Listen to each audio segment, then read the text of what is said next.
Hello everyone, this is Bringonthechaos Glizzy for another What If.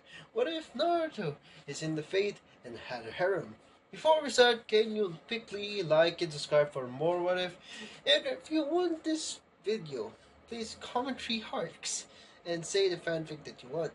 And also, it's optional to, you know, click the click the notification so you can be updated with more beautiful fanfiction just like who made this fanfiction, the author. You can see in the description below the author who made this beautiful one.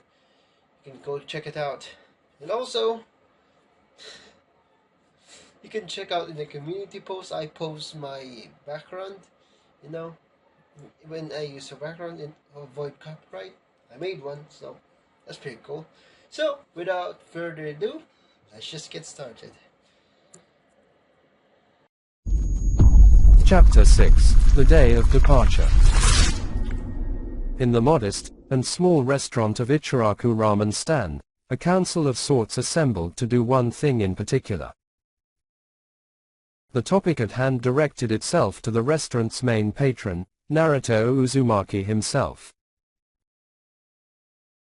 The members of this hastily made council are friends of Naruto's, and they assembled to create a farewell party for their fellow shinobi after hearing that the hyperactive shinobi will be leaving for a training trip.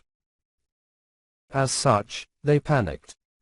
They needed to find farewell gifts fast. One such member looked at the scene with a blank stare. He certainly didn't think that it was that big of a deal to get the guy presents. He lazily went out of the restaurant because he knew what to give his colleague. The others, however, they trampled over each other as they tried finding solutions to their own problems. 3 of them already found their answer easily, and went to the kitchen to work their magic. One already left to finish forging her present, which was made days before. 3 followed her to ask for help with their present for the boy. Another went to his home go get him a book on insects in the elemental nations. A boy and his dog wondered what to give the guy, but could not find a proper gift at the moment. One left to go to her master to ask for help, while her friend looked for a flower that resembles his color scheme. Another girl left to look for a book that could help the boy incapacitate his opponents. A boy and his sensei agree on a gift, and hastily run to follow the forging girl to buy the gift there. A Junon woman and her best friend who was dragged into this found their respective gifts, which correlate with their expertise. A smoking Junon wondered what the boy's elemental nature is, so he'd get the boy chakra paper. His colleague, the masked Junon, already had his prepared, and boy would it be a treat to see his student read it. Hours later, Jiraiya and Tsunade, both in her office, conversed on the hot topic of Konoha, Naruto, once more. Tsunade leisurely sat back into her chair while her teammate held a stern face she had not seen in quite a long time. Curious, she took a chance and asked, "What gotten you down in the dumps, Jiraiya?" "Ah, me and the kid got in a fight." "Really?" Tsunade asked, "What happened?" Jiraiya started explaining, "I was walking around town to find the kid, but I saw the Yamanaka heir running then halting to catch her breath. I was curious about why she was running, so I asked her. Turns out she saw Naruto upset, and quite worried for him. She pointed me to the monuments, where I overheard Naruto crying his heart out about is it bad to save his friend."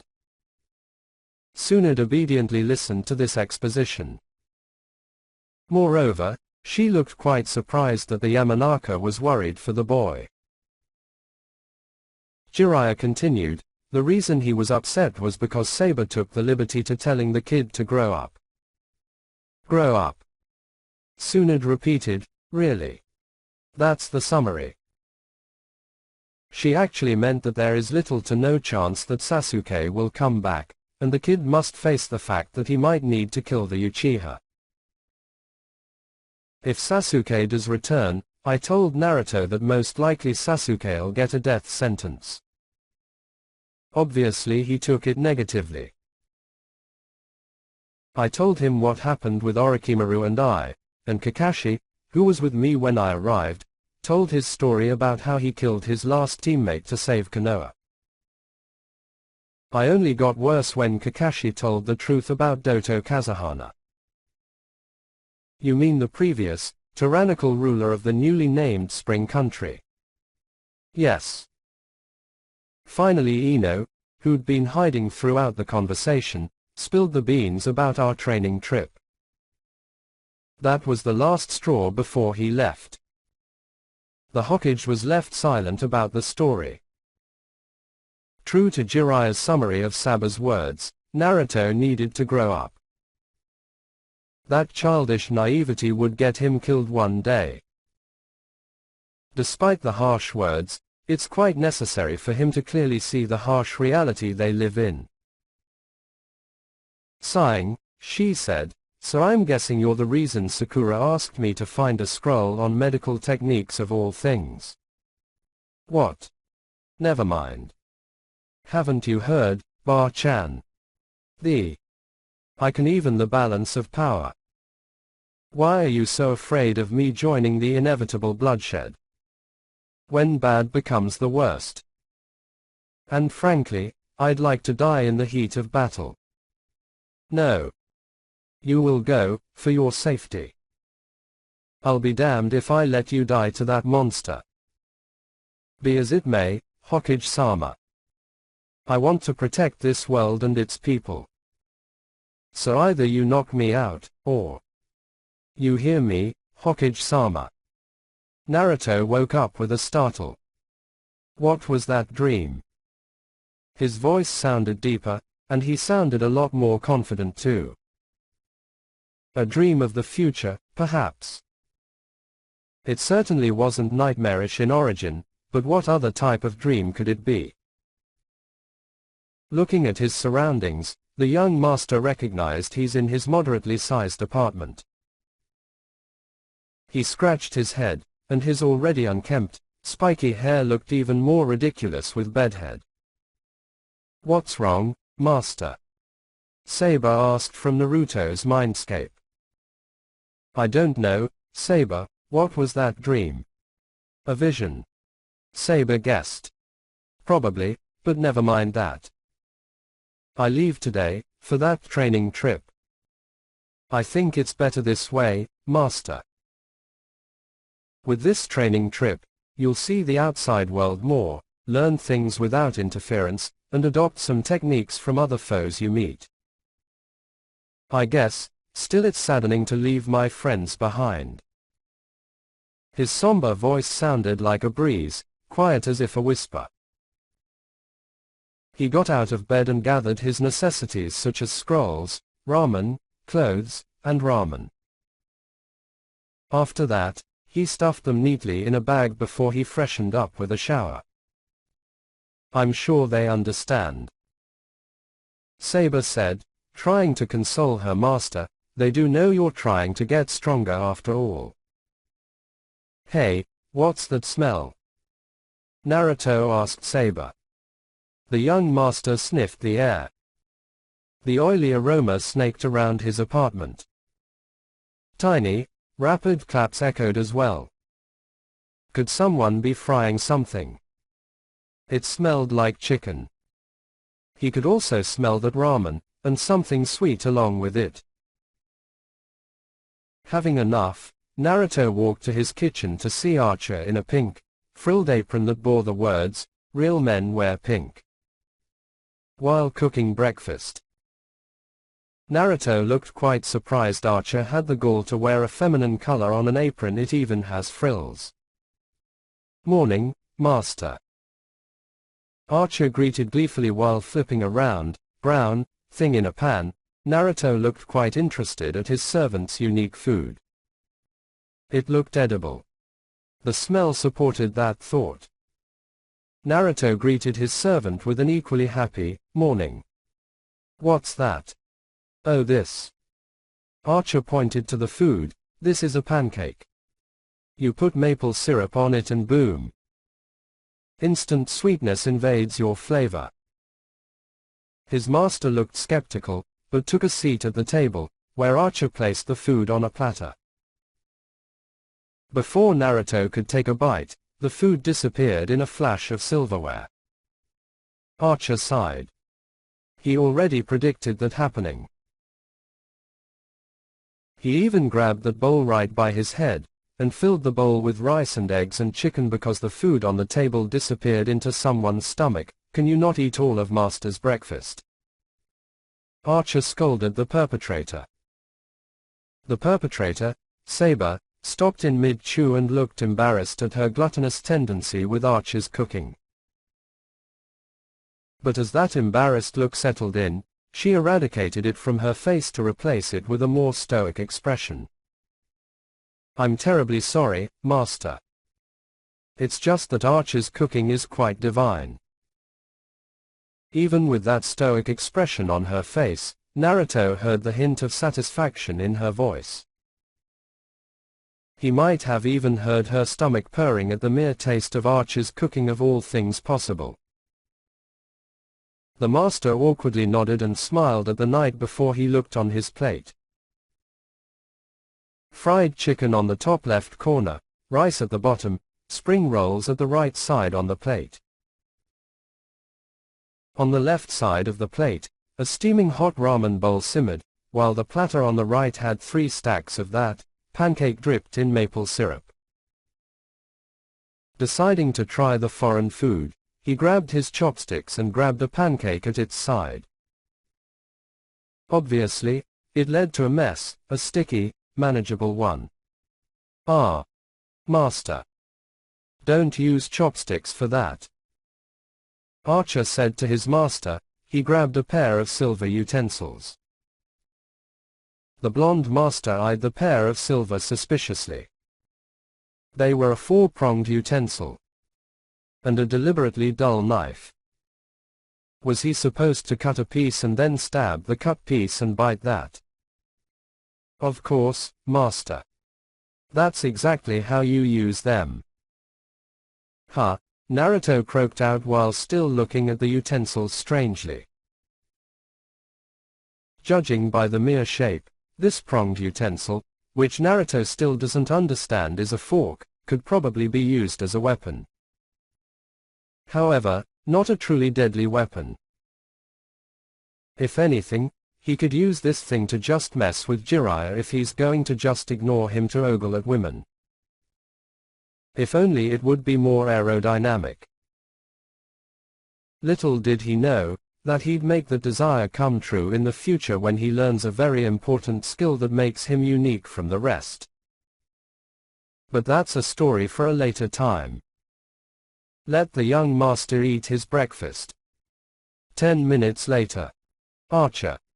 More seconds please. Of course, Master. Archer, I'd like some more too. Of course, Saber. The eaters at the table stuffed themselves to the brim with Archer's divine cooking skills. It's a good thing that he used all the ingredients he could to make it. They'd be leaving soon, and it'd be a shame to waste. His master and Saber seemed to agree with their mules of satisfaction, making the blonde pair purr at his cooking. As soon as their plate was devoid of any sign of food, they slammed it onto the table to signal for more food. The man smiled at their reaction. They're becoming like brother and sister through the simple task of eating breakfast. When the two were done, Archer took the dishes to clean them. All the while, the young master wondered if Archer could teach him to cook like that. It'd be a great skill to have in general. As Saber said, the food was indeed divine, but the ramen Archer made, it's a very close alternative, could never beat Ichiraku's ramen. Minutes later, someone knocked on Naruto's door. Naruto opened the door while wondering who in the world could it be. It surprised the blonde to see the familiar shade of pink and the shine of gold in front of him. "Morning, Naruto," Sakura greeted. "Morning, Sakura-chan, Ino," Naruto stammered out. He didn't expect Sakura to be the one at his door in this hour, nor Ino. It was only 6 in the morning, for crying out loud. Then again, he is Sakura's teammate, and she probably heard from Kakashi about him leaving to train.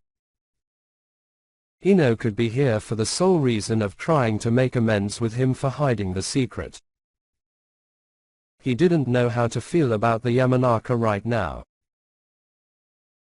As for his teammate, it really saddened him to leave at such short notice, but Naruto needed to get stronger, if only to confidently stare at Sakura's eyes later on. He'd failed to fulfill his promise. Steeling himself, Naruto asked, "What are you doing here?" It was a simple question, and a good way to start the conversation. Sakura, or Ino for that matter, rarely knocked on his door ever. Sakura smiled and replied, "To get you out of your apartment, silly. We have quite a while before you leave, right?" Naruto kept silent. It's best to think that every single one of his friends know about him leaving. Come on. Let's get you some Ichiraku for the road. Naruto perked up at the moment Sakura pulled out the card, yet slightly averted his gaze from the girl. He nodded, turned around and gathered his belongings. Ino noticed the boy's lack of verbal response, but a nod is better than nothing. He entered his room, a single bed with a dresser beside it, and a closet opposite of the bed. He grabbed his backpack by the bed. The hardwood floor, clean and pristine as those from a dojo, squeaked under Naruto's somber footsteps. It would be his last steps into his home before leaving. Looking at his bed, he saw the sheets folded, pillows arranged properly, and not a single speck of wrinkles to be seen. The closet behind him was stripped clean of clothing, which were his jumpsuits, sleepwear, and underwear.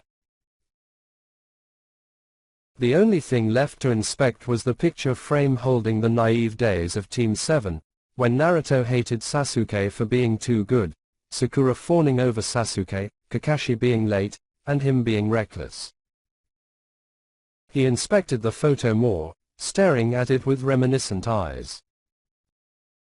Ah, the days where all Naruto needed to worry about was Sasuke. Where did those days go?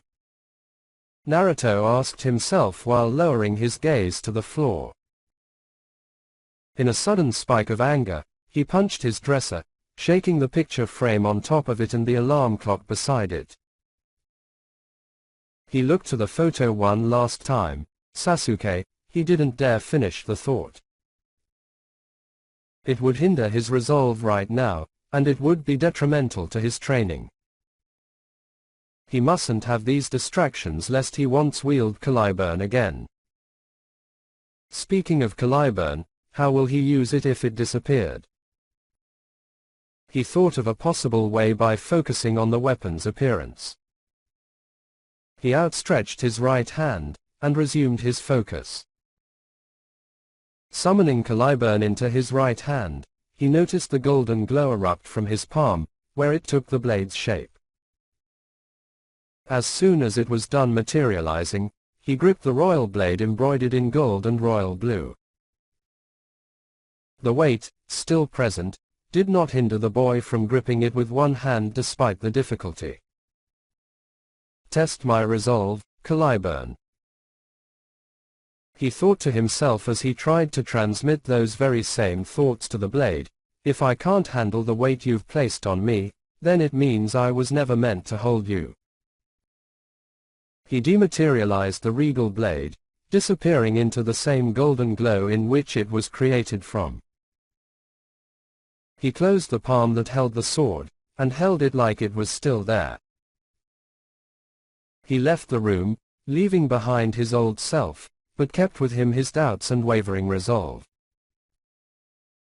Truly, that sword would test his resolve if he can already feel the burden without the need to summon it. With each step the blond boy felt the burden, the idea of killing a friend, become heavier. He shook his head. It wasn't the time to think about those things. He'd be leaving in 6 hours, and he should spend every last moment enjoying it. With renewed vigor, the boy closed the door to his room with his backpack in tow, and headed towards the front door, where the girls patiently waited for the boy's return. "Everything done?" Sakura asked her teammate. With a restrained smile compared to his usual foxy one, Naruto answered, "Yeah. Got everything I need, and the rooms are clean." "Sakura-chan," he handed over a key to the girl. "Take care of the house, will ya?" "Of course. Can't have your house be a dust-filled dump, can we?" Naruto narrowed his eyes. The boy stared at his teammate suspiciously. "Something tells me you already think of my house as a dust-filled dump." Sakura stiffened at the very true accusation, and not at all. She stammered out in a very weak reply. Naruto narrowed his eyes at that. He knew Sakura thought his place would be a dump. But no matter. He'll be away from his home anyway. Why should he care if it's a dump? Sakura will take care of it. So, where are you ladies taking me for the next 6 hours before I leave? In a forge somewhere in the east side of the village, Okunoiki just finished her gift. Technically, it wasn't originally supposed to be a farewell gift, but still a gift. She planned on giving it to Naruto as a way to be more inclined to use weapons. He was starting to learn how to use swords, so why not other weapons while he's at it? She inspected her craft, smooth, polished, and hopefully, fits like a glove. Well, it is a glove, more specifically, a gauntlet for his left hand. Well, at least if it's loose, the seal imprinted on it will make it so that it fits to his size, and as he grows, the gauntlet will grow with him. As for the other gift, the one the Little Academy students requested she create in short notice, should be done in about 6 hours or less. She looked over the oddly specific design. A visor. Why of all things did the kids want her to make a visor? Moreover, its shape resembles that of a knight, one of the types of warriors from recorded past. And while it looks like a knight visor, it also looks like half an Anbu mask that resembles a fox-like appearance. 2 eye slits and 2 tiny protrusions like fangs help solidify that idea. The fact that the kids also want it painted in orange also helps. "Ah, what's with all the racket, Tenten?" The girl snapped away from her thought to look at her father at the door behind her. "You've been hacking away at the forge for days now. Did someone make a custom order?" The father yawned out his sentence because of Tenten's laborious determination to finish Naruto's gift, which kept him awake till late at night. "That's right, Dad. I'm making a custom order for a friend of mine."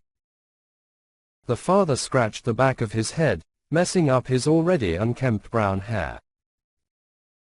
He tried to recollect the friend his daughter mentions. "Is it Naruto?" "Yes, Dad. Didn't I tell you this before? He's leaving today, and I'm trying to get him a farewell present. And a custom order came in yesterday for a knight visor, also for Naruto." Tenten's father's blue orbs stare out to space. The name strikes a memory, but he can't for the life of him to remember what it is. "Ah, Dad. You still there? Huh. Why yeah. My bad. Just trying to remember something. By the way, Why don't you go upstairs for some breakfast? I'll take over from here. Relax a bit. Tenten didn't argue. Her stomach rumbled like an earthquake, and her eyes looked like they needed a good amount of shut-eye. She left the forge, leaving her father to inspect her work. Oh, so she got the refitting seal on A. Useful. But why only one hand? He flipped the gauntlet to its clothed palm, and noticed another seal etched onto the armor. But before that, he noticed a particular mechanism on the wrist. He wore the gauntlet, and it seemed the refitting seal worked well. It wrapped his left arm in a snug fit. Once again, he examined the mechanism. It looked to work through the use of a certain muscle in the wrist. He surmised that the muscle hits a button above it that achieves something. He did the action, and the mechanism sprouted a blade that emerged from the mechanism that ran the length of the forearm. A sheath. He continued to examine the work. A weapon worthy of the shadows. Tenten had created such a weapon. Wondrous, he exclaimed. Her daughter designed her first weapon, and it's a tool many shinobi would die to get their hands on. This hidden blade, she planned on giving this prototype weapon to Naruto. Seems the boy has developed, even if slightly. He returned his hand to a relaxing angle, and the blade returned to its home. I have got to find out what Tenten did. Maybe if I ask nicely, I could see blueprints. He whispered ecstatically. No one reveals the designs of original work in the household. It was an old, family rule that still worked. He had fun with that toy, so he chose to return his gaze to the seal. Curious, he flared his chakra onto the seal. All of a sudden, metal expanded at the back of his hand, where it formed an elongated hexagonal shape, a shield. He raised his eyebrows at that. A shield was something rarely seen in the elemental nations. Not even samurai use shields often, if at all. However, he felt yet another mechanism take hold, and this time, it came from inside the shield. It felt top-heavy, and the distribution of the weight was somewhat rectangular. If the previous tool was something to go by, this mechanism might be another hidden blade, but much larger and not quite made for assassination kills. He tested that theory, yet did not think of a way to activate the weapon hidden away. Maybe.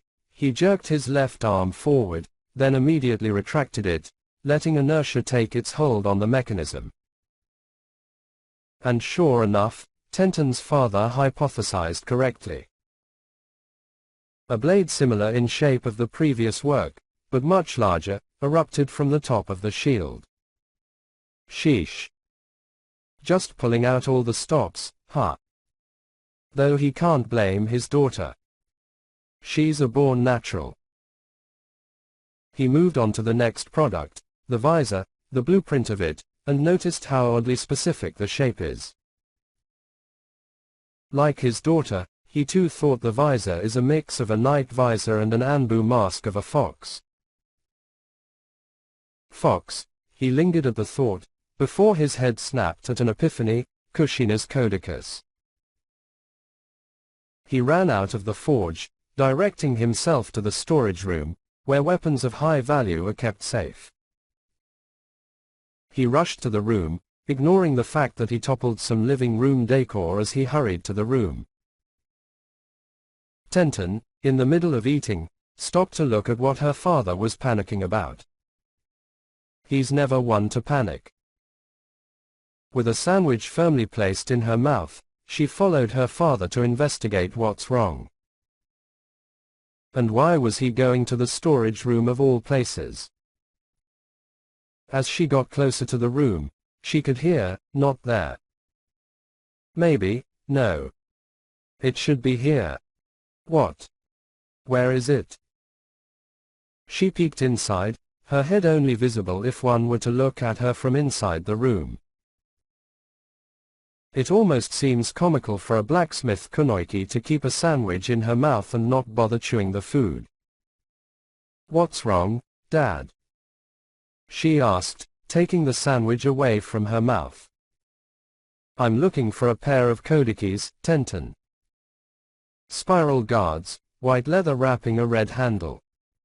White sheaths. Do you recognize anything with a description like that? Tenten answered, yep. I know just what you're looking for. She walked right next to her father, and slammed her left foot on a loose floorboard with the force of an elephant, and broke the board upon impact, launching a pair of kodakas her father described. Tenten's father caught the pair of blades, and placed it on an empty shelf next to him. He picked up a note, addressed to the child of Kushina Uzumaki. Tenten looked at the note in slight shock, but mostly awe. Her family held one of the most famous kunoiki's swords. She felt giddy on the inside. Next to Tsunade, Kushina, one of the most renowned kenjutsu practitioners in the elemental nations, inspired her to be a kunoiki worthy to be placed on the history books. But wait, Kushina Uzumaki's child, Uzumaki, Naruto. N Naruto's Kushina Sama's Cheel MMPH. Her father silenced her with his hand on her mouth, and his head shaking in disagreement. She understood. This is meant to be secret. But why? Why was Naruto left in the dark about his mother? Who's Naruto's father? Her questions stack on each other like a tower, and her father could see it in her hyperactive eye movement. Kushina asked me to make her a pair of kodakis for her child. She asked me a week before she died. She asked me before she died on the night of the Kyuubi attack. A growing silence wrapped around the room. I finished it the day of the attack. The day Kushina died. I was too wrapped up in my despair. I lost a dear friend. If she died, then surely her child faced the same fate. But then I remembered, Naruto was given the name Uzumaki. No one gives the Uzumaki clan name to a nameless orphan. Are you sure that it's him? I told you, no one just places the Uzumaki name on an orphan. So, how did we go from taking a gentle stroll in the park to chasing after Tora? Naruto asked nonchalantly. Sakura and Ino, who instigated the chase of the rampaging demon cat, ignored the blonde, male genin. The two had personal vendettas against the cat, petty girls. Describing such pettiness could take all night, and even then, we'd barely scratched the surface. But never mind that. Back in the action, Tora, the brown cat with carnation stripes, swerved to the right, evading the charging kunoiki pair by hiding under a market stand. The girls' forward momentum caused them to trip the moment they turned. At that moment, Tora jumped out of her hiding place, and pounced on the fallen kunoikas. Naruto intercepted the animal, and he kept the cat close to his chest. Gotcha, he announced. But it was a fruitless victory because the feline retaliated as quick as lightning.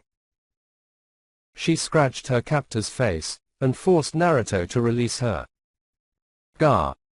That stings! He exclaimed as his arms loosened to caress his face. Oh, how he remembered the feeling. It irritated him to no end. Why can't he stop reminiscing? The cat landed softly. It sprinted off, leaving a dust trail and screaming shinobi and kunoiki in its path of destruction, caused by the shinobi core. Darn it. Sakura. Ino. We'll split up. We're going to corner the cat, he growled. Now's not the time for a trip down memory lane. That cat is causing tons of trouble, and he had to do something about it.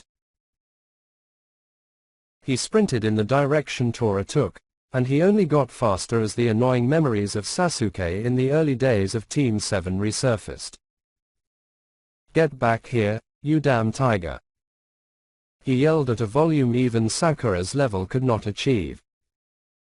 To many senior shinobi and kunoichi, the volume sparked off a memory that shook their spines. With vigor in his step, Naruto chased after the cat as an orange blur. He jumped at a wall with his feet sticking on it. Running sideways from a right side up perspective, Naruto followed the cat, his annoyance building up like a dam holding water. The runaway cat could be seen scurrying in the distance, disturbing the peace. Inside Naruto's mind, Archer, Rider, and Lancer were amused by the chase. It seems their master could be petty. They ignored the fact that Naruto is venting out a tad bit of frustration on an animal, but, in the words of Lancer, better that the cat gets it than me. The blue spearman had no qualms at all. Why should he care about a cat with the mystical 9 lives, not the noble phantasm, when he himself doesn't have the semblance of multiple lives? He reminded himself of his luck rank. What? Afraid you die with your rank E luck, Lancer? Archer joked. Don't even start with that, Archer. I think I'm more cat than dog with all the times I've died in Carnival Phantasm. Then Lancer realized what he said, and before he could deny any accusation, Archer sneered. So you are a dog? I didn't mean it like that, Archer. But you are beastly. Ryder commented, inspecting the spearman's appearance, you have to admit that at least, right, Kulan's savage dog. The Irish child of light let out a tch in annoyance. But going back to that cat comment about yourself, that battle continuation skill of yours is quite fearsome. Have fair maidens experienced it? Ryder's sultry voice seemed to mock Lancer, and he knew what the pirate meant with that last sentence. Of course not. Archer finished for Lancer. Hey. Don't put words in my mouth. Meanwhile, back in the real world, Naruto was on the warpath. The shinobi aiding in giving chase saw that. While to many civilians, this is yet another routine chase for the cat, none of them saw how increasingly irritated Naruto became. It seemed like he was on the verge of unleashing the Kyuubi to smite the destructive feline. But more than that, the level of irritation and anger Naruto displayed almost seemed parallel to one other Uzumaki that once inhabited the village. Almost instantly, it clicked.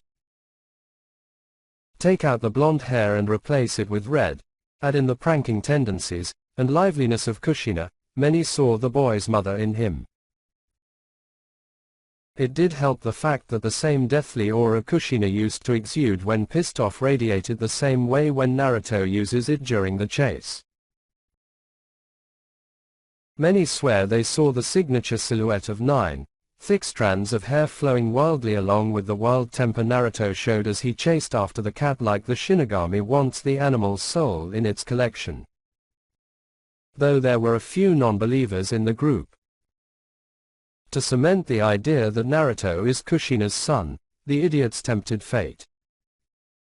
And to tempt fate, they cheered, "You almost got her, Tomato." Something inside Naruto forced him to stop. This divine will made the genin stop in his tracks, shown with the evidence of plate-sized, webbed craters. However, one does not simply stop instantly. Due to physics, forward momentum made the boy trip, launching himself into a can of red paint. His hair, acting like a paintbrush, soaked up the paint in the can, turning his sun-kissed hair a familiar hue. Chunans, Junans, and some roaming Anbu shivered at the sight of red paint dripping from Naruto's once blonde hair. Naruto's body shook, his eyes twitched madly, and he visibly released steam. This annoyance from the mere name-calling of tomato irked him more so than the cat and the reminiscing. Something inside his very existence just commanded him to do something about the insult. To show his anger, Kyuubi aided him in changing his eyes to red. He turned to the offending shinobi and yelled, "What did you call me? You done fucked up now, Fuko." "You and Meiwakuna," yelled out by one of the Chunans. "Master." Saber yelled in his head, "You must not waste time on these idiots." Naruto momentarily halted, his anger subsiding slightly. It must sound weird for the regal and just knight, Saber, to call shinobi such a derogatory word like idiot. He turned around, but not before giving the offending shinobi one heated glare. He continued his chase like many of the other shinobi have done. The Chunans, Fuko and Meiwakuna, stared dumbfounded. They saw the Shinigami in the boy's eyes, and the boy did nothing but glare at the two as a passing moment. The gesture itself was almost enough to make them piss the pants with the amount of anger he exuded. Inside Naruto's head, Archer examined the new hair color his master sported. It doesn't match his jumpsuit, but with a slight haircut and makeup, he actually thought that the boy could look like the way he was in the past. He could do without the tomato insult though. It irritated him too, seeing as he was a redhead in the past. He might just give his master ideas on ways to get back at the Chunans. "Oh, our master has a bit of fire in him," Ryder stated. She seemed amused by the reaction. "With the emotions and reactions I keep seeing, I might just ask Master to pay my services with his entertaining expressions." Archer sweet-dropped at the avaricious Ryder, but she can't help it. A pirate cannot be called a pirate without the staple loot. Caster walked by, stopping next to Ryder. What's this?" Trying to monopolize Master's cute expressions. Unacceptable. The sheer volume was enough to turn any person deaf. However, the killer intent she unleashed along with that yell was enough to terrorize the gods. Even a Nari coward says a lot about the god, doesn't it? Besides the god, Archer, Lancer, and Berserker stiffened. They tried to run, but they were plastered in place. The female's wrath made the men stick to the floor they stood on like industrial gorilla glue. Archer tried to calm down the angered caster, but the experience brought about some frightening memories about Alter Saber. That was one cold night in hell. "Hey! You trying to pick a fight, trophy wife? I won't be just some trophy wife. I will be the best wife in the world." In the background, Saber asked herself, wait, wasn't the topic about monopolizing Naruto's facial expressions? Why did it become about being a wife all of a sudden? Her confused expression held a small hint of hypocrisy, for she too experienced this type of rivalry when it came to Shiru's heart. She forgot the details, but she's sure that she let Alter take over for a bit to let her handle the dispute against Rin and Sakura.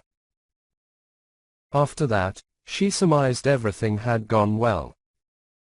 Rin and Sakura became more tame, if she remembered correctly. Despite that, her confusion settled in as the more important detail. The transition from monopolizing facial expressions to wife is hard to ignore. Kyuubi shared the feeling Saber had, but prioritized trying to get rid of the loud annoyance in its domain.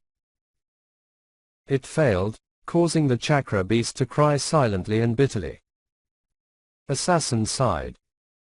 The girls could be quite rowdy when they want to be. Thankfully, their master isn't hearing this petty squabble, or it would be quite the headache placed upon their master.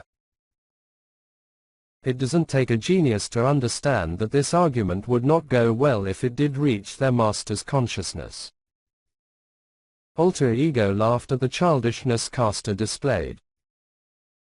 True to Ryder's words, it's entertaining to see their master's various expressions, both positive and negative ones. It's nice to see some rage rather than that naive smile he continues to flare.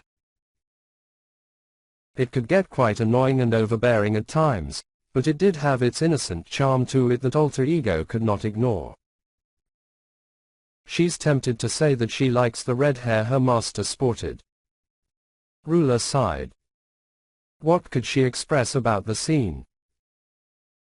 She agreed with Caster barely, but even so, she really couldn't describe the scene without coming off as just as childish as the arguing women. The regal woman sighed once more, not wanting to see the scene further develop.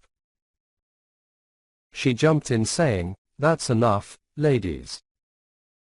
Thou must keep thy tongues in check, lest I rip it out to quell such immature behavior." Caster stared at Ruler, analyzing the woman's threat. Caster reluctantly stops the argument, if only to not be on the receiving end of Ruler's iron fist of discipline. Must you do that, Ruler?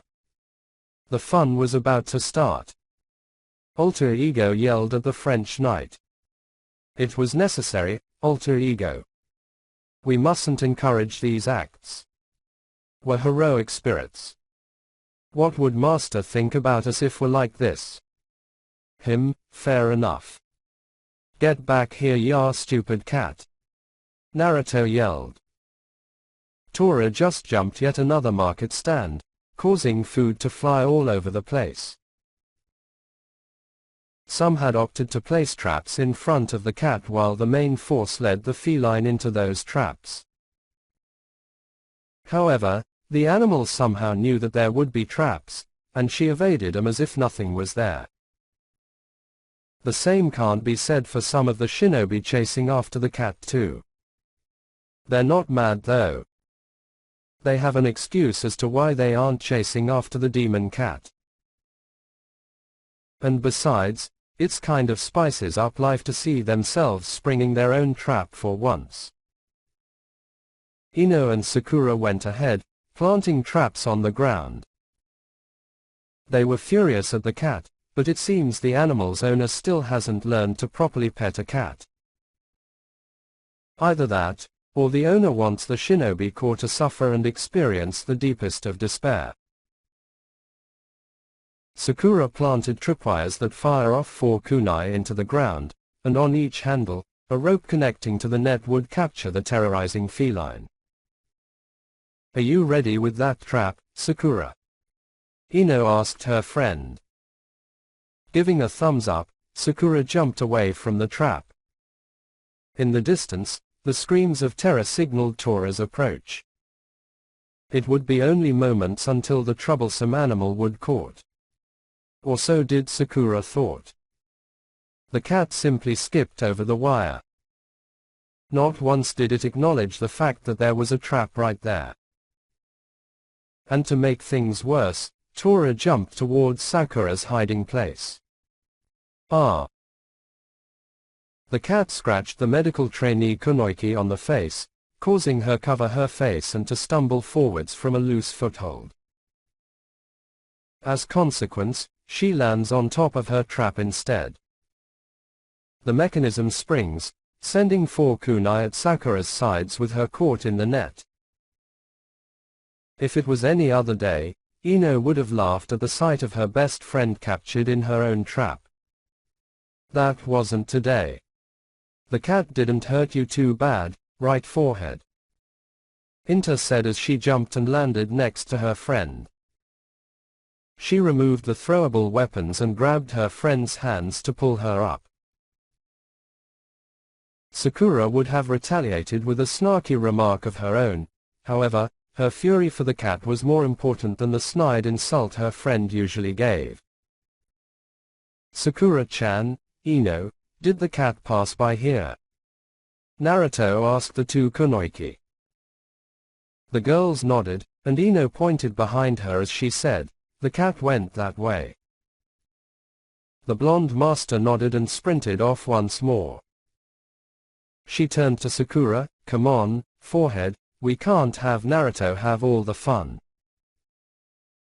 In the distance, Akamaru, a small, white dog, and a companion of the Inuzuka clan, barked repeatedly. Kiba Inuzuka, Akamaru's master, looked worried that his partner. The hooded genin kneeled on one knee, petting his dog while asking, "What's the matter, Akamaru?"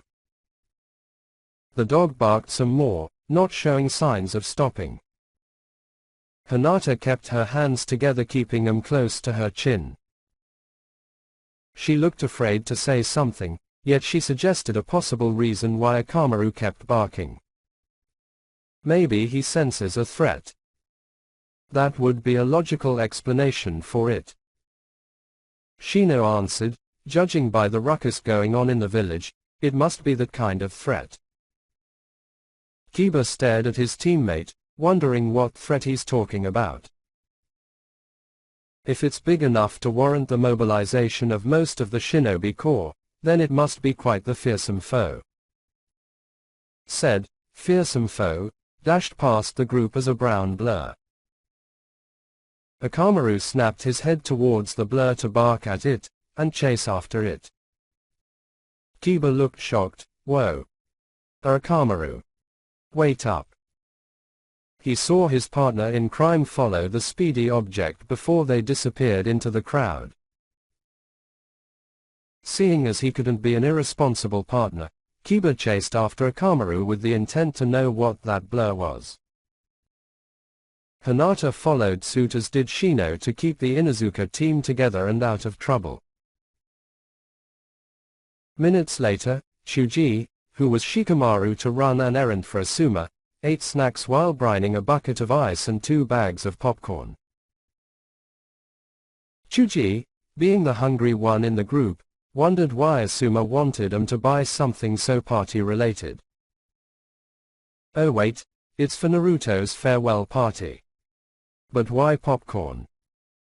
That hardly seems to be a suitable menu for a party."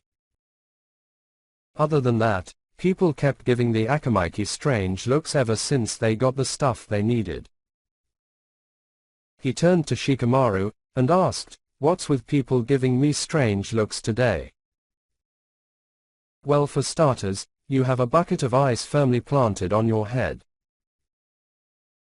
Second of all, you're moving your head with such ease that it looks like the bucket is stuck to your head, and lastly, you're eating chips like this is a common occurrence for you." Shikamaru replied while holding 2 large bags of popcorn, "Isn't your head cold at all?" "Not in particular, no, not really." Chuji admitted, "Why should it be?" Shikamaru sighed deeply. He didn't have time for this. They just need to get the stuff back to Asuma. Just as he was ready to move again, a brown blur tackled Chuji's bag of snacks. The Akamaiki was left with empty hands where his snacks should be. Shikamaru prepared for the worst. No one must desecrate Chuji's snacks, or they face his wrath. He tried to calm Chuji down. "See, Chuji, stay calm, okay?" The stout young man grabbed his bucket of ice from his head and planted it firmly on the ground. He gave a sickly, sweet smile towards his best friend while giving a massive amount of killer intent around the area. "I'm calm, Shikamaru. I'm perfectly calm. I'm just going to go rip out that cat's guts," the Akamaiki yelled. Shikamaru reeled back from the volume. He should have expected that, but he had a slight hope Chuji could be a bit more mature. A second later, Chuji ran after the cat he mentioned.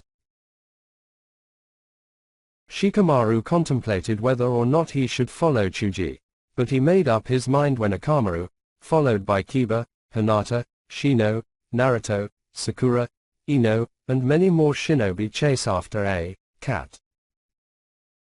He had a feeling he knew which cat the large group kept chasing. I better get paid for this, such a drag. He dropped his 2 large bags of popcorn to chase after the group, and aid in Tora's capture. In a random rooftop, Asuma, Team 10's Junin instructor, sat drinking sake along with Kakashi and Jiraiya. The son of the late 3rd Hokage sat on a rail while being entertained by the spectacle of a village-scale mobilization to capture a cat. The last time such a scale occurred during the Kyuubi attack, but this once was more mischief than slaughter and mindless destruction. Kakashi thought the same as he lowered his mask to take a swig of his cup of sake. We're running out of sake, but I got us a 12-pack of beer, Jiraiya said to the Junins. The entertained Junins smirked, but realized Chuji and Shikamaru haven't brought the stuff Asuma asked for. They needed the beer cold, not lukewarm. Sensing distraught, Jiraiya calmed the Junins down as he said, "Don't worry, they're fresh from the refrigerator, so it's still cold. Now let's watch some mayhem unfold." Kakashi and Asuma grabbed a bottle of beer and popped off the bottle cap to cheer at the spectacle. After their first chug of the drinks, Asuma looked to Kakashi, "Aren't you going to show your face to your students soon?" Kakashi pondered the question, but only answered with a smirk, "You're sadistic, Kakashi. I dunno about that. Naruto has got you beat with that death stare several minutes ago." Guess some idiot unknowingly brought out Kushina's hate of the nickname to manifest her soul through her kid, Jiraiya commented. Kakashi groaned, still leaving his mask down, "Don't remind me. Kushina-sama's rage still lingers in my soul." Asuma sneered, "So there is something that scares you besides the destruction of your porn collection." Kakashi sighed. In the Hokage office, Tsunade wasn't having the time of her life compared to the drinking Sannin and Junins. She called Madame Shijimi, Tora's owner, to an intervention. She needed to learn how to properly pet a cat. To say Tsunade is irritated would be an understatement of the year. She can't even take a swig of alcohol because she has to be professional in front of the woman that owns the problem, which wastes her shinobi's precious time and talent and her break time. The woman must have an extremely good reason for giving her a constant headache because she's ready to bust her desk in half along with the floor. "So, Madame Shijimi, can you tell me why your cat is on a rampage yet again?" Tsunade asked with her eyes twitching madly to contain her anger. Add on to the rapid tap of her index finger hitting the desk, she visibly furious. Madame Shijimi wanted to just hide in her home with the way Tsunade stared at her. After waiting for an answer for 5 minutes, Tsunade heard no excuse whatsoever. He rage boiled even more. "Learn to take care of your cat, woman. What's with the disturbance in the village?" Lee asked. The green jumpsuit-wearing boy stared at the pillars of smoke and heard the screams of terror. It warranted his attention, seeing as there shouldn't be terrified screams in the village. Neji neglected the noise in the background because he prioritized his clan's katas on a tree. The noise continued on longer than it should, and the Hyuga stopped and turned to Lee, who stopped training to listen to the background chaos. "Pay no mind to it, Lee." Neji, who leaned on a tree to relax, told his teammate, "It must be a Tora chase." Lee perked up at the hypothesis, "A Tora chase. Then I must aid in its capture. I can already feel it, my youthful energy is telling me that I must." "No, you don't, Lee. Have you heard of the phrase, 'Mind your own business'? If so, then let the people who've accepted the job in capturing Tora do the job without our aid." Lee looked somber. He wanted to help. His youthfulness won't allow him to stay by idly. He must help. A figure lands next to Lee, the figure's appearance looking parallel to the boy's. His voice boomed, "Well done, Lee. Your eyes say everything. You want to help in capturing the destructive Tora. Your youthful blood boils for the challenge. As your Junin instructor, I will allow you to go. Let your youthfulness shine in front of your peers." The Junin, Guy, bared his teeth in a blinding smile. Lee saluted enthusiastically. His face shone brighter than the sun. "Thank you, Guy-sensei. I will do you proud in showing the power of youth." "Well said, Lee. Now go." "Yes, Guy-sensei. Come on, Neji. Onward, we go." Lee shouted while grabbing the collar of Neji's shirt. It took the Hyuga several seconds to figure out what was happening while he stared at his relaxing area quickly blending into the background. H.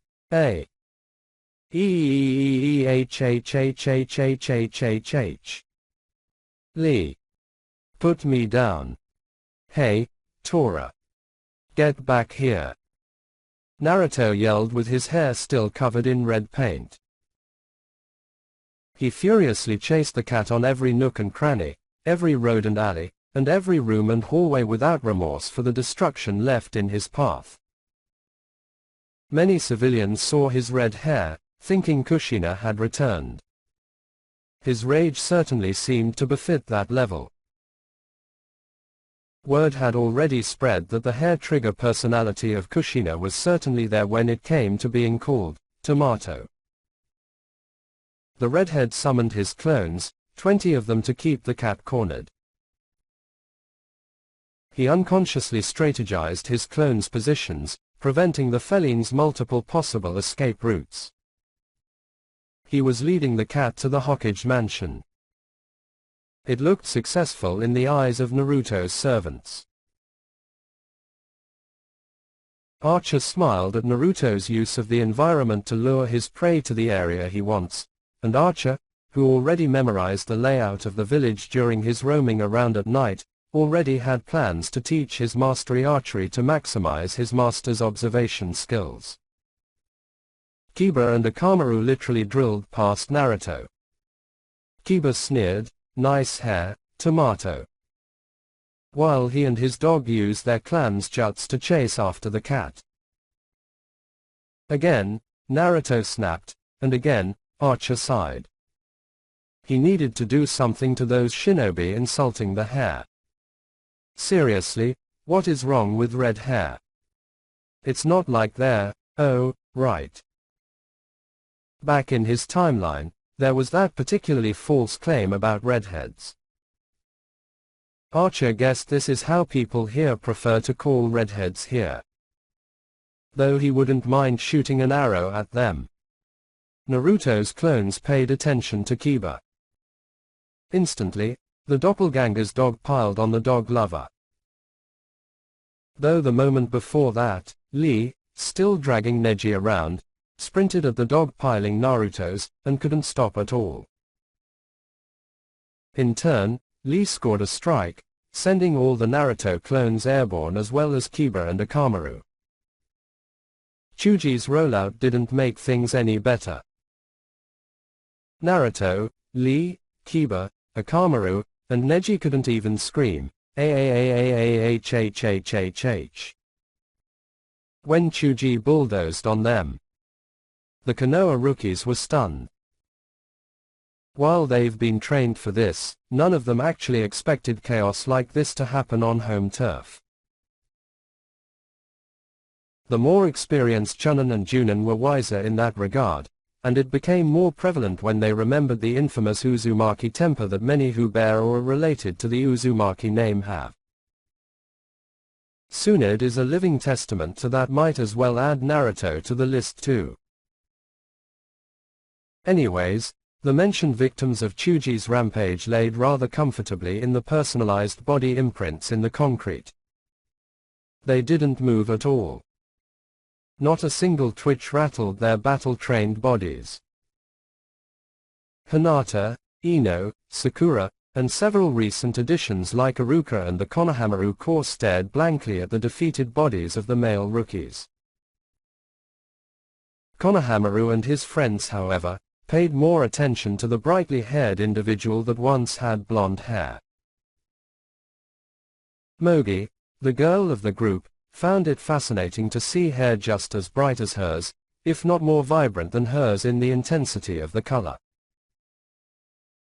Udon, the brains, wiped his nose and adjusted his glasses to take a closer look at the substance dripping off Naruto's hair. Konohamaru himself smirked. He had blackmail material he could use against his rival. Archer noticed the condescending grin the little boy gave, and it unnerved him. He had half a mind that the smirk Konohamaru gave would be a familiar running gag for a while. And, with the hint of clairvoyance, Archer successfully guessed Konohamaru's next words. "Nice hair you got there." Before the Sarutobi child could finish his sentence, Naruto punched the kid on the chin, making the boy topple backwards. It wasn't a punch knockout worthy, but forceful enough to send the boy on his butt. Mogi and Udon rushed to Konohamaru's side to check if he's okay. The Sarutobi sat up, his right hand on the ground to support his position and his left hand to rub the area he got hit on. What was that foe? Konohamaru didn't finish his sentence once again. He merely fainted upon seeing Naruto's heated glare. And again, Mogi and Udon check on their friend's status by shaking the boy. Naruto purged himself out of his crater, and picked up dust as he rose. He dusted himself off, using his hands to pat his jumpsuit, and then shook his body to remove any remaining dirt or dust on his person. Once done, he inspected himself and nodded at his somewhat presentable look. He turned around. Didn't look at Konohamaru at all because he needed to catch the despicable cat. Tenten sat at the kitchen table rethinking her views on Naruto. While it was on the verge of changing with how the boy changed interests in fighting style, her preferred style, weapons. He even showed a bit of shinobi traits the time he spotted her Ino and Hinata. Must be a late bloomer, she thought, if he's now only understanding the skills needed to be a shinobi. All the while, Tenten stared at the twin Kodokus on the table. Her father was on the other side, sharpening and polishing the unused blade. She crossed her arms, enraptured at the sight of such a fine blade. She hoped that she could forge one of such quality. Her father was trained by one of the best blacksmiths of Iron Country, and his handiwork presents her father's skill in metalwork. The white wraps along with the red give stark contrast that befits Naruto's choice of color. Added with the gleaming metallic silver, it might make the boy a bit deadlier. Now if the genin could learn how to properly use blades, then that might can turn to will. With a keen eye as sharp as the blade's edge, Tenten's father commented on his daughter's increasing interest of Naruto's soon-to-be swords. "You sure are fixated on these, huh, Teddy?"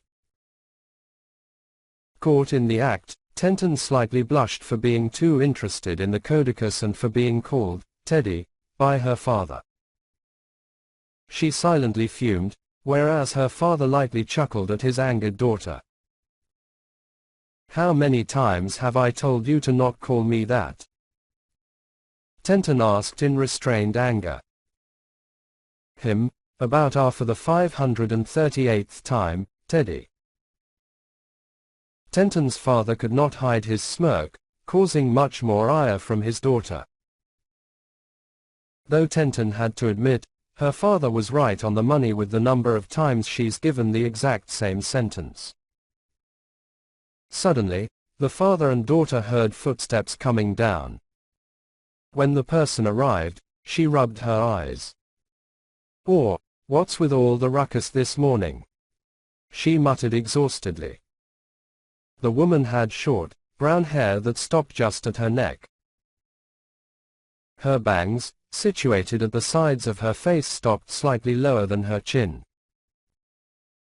Her angular face and smooth skin shone along with her supple lips that showed hints of drool to cement the idea that she's exhausted. The disheveled nightgown also supported the claim. "Ah, good morning, Asuka." Tenten's father greeted. "Good morning, Tetsu." "Good morning, Mom." "Good morning, Tenten." "Now can anyone tell me about the ruckus outside?" "Ruckus? Like what?" Tenten asked. "Oh, I don't know, like a cat chase, a human bowling ball, screams of terror." Tetsu, the father, sighed at how his wife became so accustomed to the occasional disturbance in the village, and to be honest, he can be on the same category. It has been far too long since he felt any true disturbances. He surmised that the ruckus outside is probably nothing too big to worry about, a thought his daughter did not share. Tenten stormed out of the house, determined to find out what's happening at 7 in the friggin' morning. She didn't even say a quick goodbye to say she'd go out. She even did our daughter just. "Yep, she left in her pajamas," Asuka answered. Tetsu leaned on a hand, and groaned inwardly. He needed to fix his daughter's habit of rushing things without thinking when far too curious. He followed her with his daughter's usual clothes in hand. When he got there, Tenten stayed by the door, staring at quite a scene. Chuji's clan technique, which turns him into a human bowling ball, was halted by Tsunade with one hand. Needless to say, the father and daughter were stunned speechless. Asuka reached the door as well and reacted the same way as her husband and daughter did. "Geez," Tsunade sighed, "couldn't you guys capture the cat normally?" "What warranted the use of such a destructive technique, Akamiki?" "You Tora," yelled a familiar voice, "where in the hell are ya?" He landed next to the blonde Hokage, and momentarily stopped. "Bar-chan, did you spot the blasted cat go this way?" Tsunade nodded, but despite the response, she hardly knew the proper direction the feline went. Moreover, she sparked an interest in the boy's new hair color. It reminded her of Kushina a lot. The attitude, yeah, he's her son all right. Tetsu and Asuka thought the same. When they heard of the child's exploits, they knew that Naruto only needed red hair to really be considered as Kushina's child. The attitude, the pranks, the bottomless pit of energy, and severely optimistic smile were qualities he inherited from her mother. It almost made them wish the woman was still alive to see this child act just like her. Tenten wondered how the blonde genin had his hair turn red. With that orange jumpsuit, it did not fit his general appearance. Teddy. You really should change into some more appropriate clothes." Tenten looked down, and immediately blushed. She scurried to grab the clothes in her father's hands before returning inside. After receiving general directions, Naruto leapt away in an attempt to once again reach the cat. Inside his mind, Saber had enough of the chase. She'd help her master retrieve the domesticated brethren of the lion. Master, go to an alley. I wish to help you catch Tora. Eh? Really, Saber? You'd do that? I do all that I must to serve my master. Saber replied, even if it means doing the most menial of tasks. The way you state, menial tasks, suggest that you already experienced helping in such tasks. Naruto stated, hearing the tone of his servant's voice, care to tell me what those menial tasks are? Saber silenced and scolded herself. She did not want the maid uniform event come back to haunt her again. Why did she have to follow Ilya's suggestion to get a job to buy Shrew a gift? Damn Gilgamesh. He made the humiliation worse with him constantly trying to court her. It was not a happy memory, seeing as she let Alter take control. Though the takeaway from that experience is that she knew what Gilgamesh liked in a woman, not that she's into him at all. No. She does not like that man. Let's not talk about that, master. It's a memory I'm not fond of reliving. Capturing a cat is far more gratifying than what I've experienced. Saber explained. Naruto looked skeptical, narrowing his eyes to see any deceit in Saber. Thankfully, he saw none, and smiled. He'd comply with Saber's request. Okay, Saber. Naruto answered. He stopped at an alley, and let Saber appear next to him in a golden glow with the intensity of the sun. Naruto had to cover his eyes from the blinding sight. Maybe he could suggest a less brighter alternative than that. Saber appeared from the golden glow in clothing in the same style as her old dojo master, which was a white kimono and a dark blue hakama. How did she even get those clothes? Naruto finally wondered, as his teacher always wore that whenever they sparred. Is there something wrong, master? Saber queried. Naruto waved his hands and shook his head, not really. Though you could tone down the materialization a notch. The brightness of it anyway. Saber nodded, understanding the underlying meaning of her master's words. She'll be spotted. And where did you get those clothes? It was given to me. I see. Well then, are you ready to capture Tora? Saber smiled and nodded. This was honestly better than the maid uniform event or the bickering by the girls inside their master's mindscape. Saber bowed, signaling her departure to retrieve the mischievous animal her master struggled to catch. If I may, master. Not even 5 minutes later, Saber returns with the cat purring in her arms. The swordswoman held the cat as if it was a mere child, and she petted it so naturally that many thought it was a genjutsu she conjured up to show her extremely domesticated Tora. The most interesting reaction came from Naruto himself, who had his mouth wide open, so wide, the cat could fit in there. How? Her master stuttered. Saber raised an eyebrow at the reactions, but mostly at her master's incredulous look. One boy with red fang cheek marks held a white dog back from trying to maul the cat to death. A stout young man with strange headgear was restrained by a ponytailed young man, who held his hands together to somehow restrain the stout young man. Is there something wrong, Naruto? Saber wondered. And nothing, Saber-sensei. But what did you do to catch Tora? Shinobi corralling the woman looked shocked that the boy gained yet another teacher. Rumor has it that he's being trained by Jiraiya himself, and he has a woman like her to teach him. Saber beamed a smile. That is a secret, Saber stated. She looked giddy seeing her master's reaction like that. She could now see what the girls were talking about.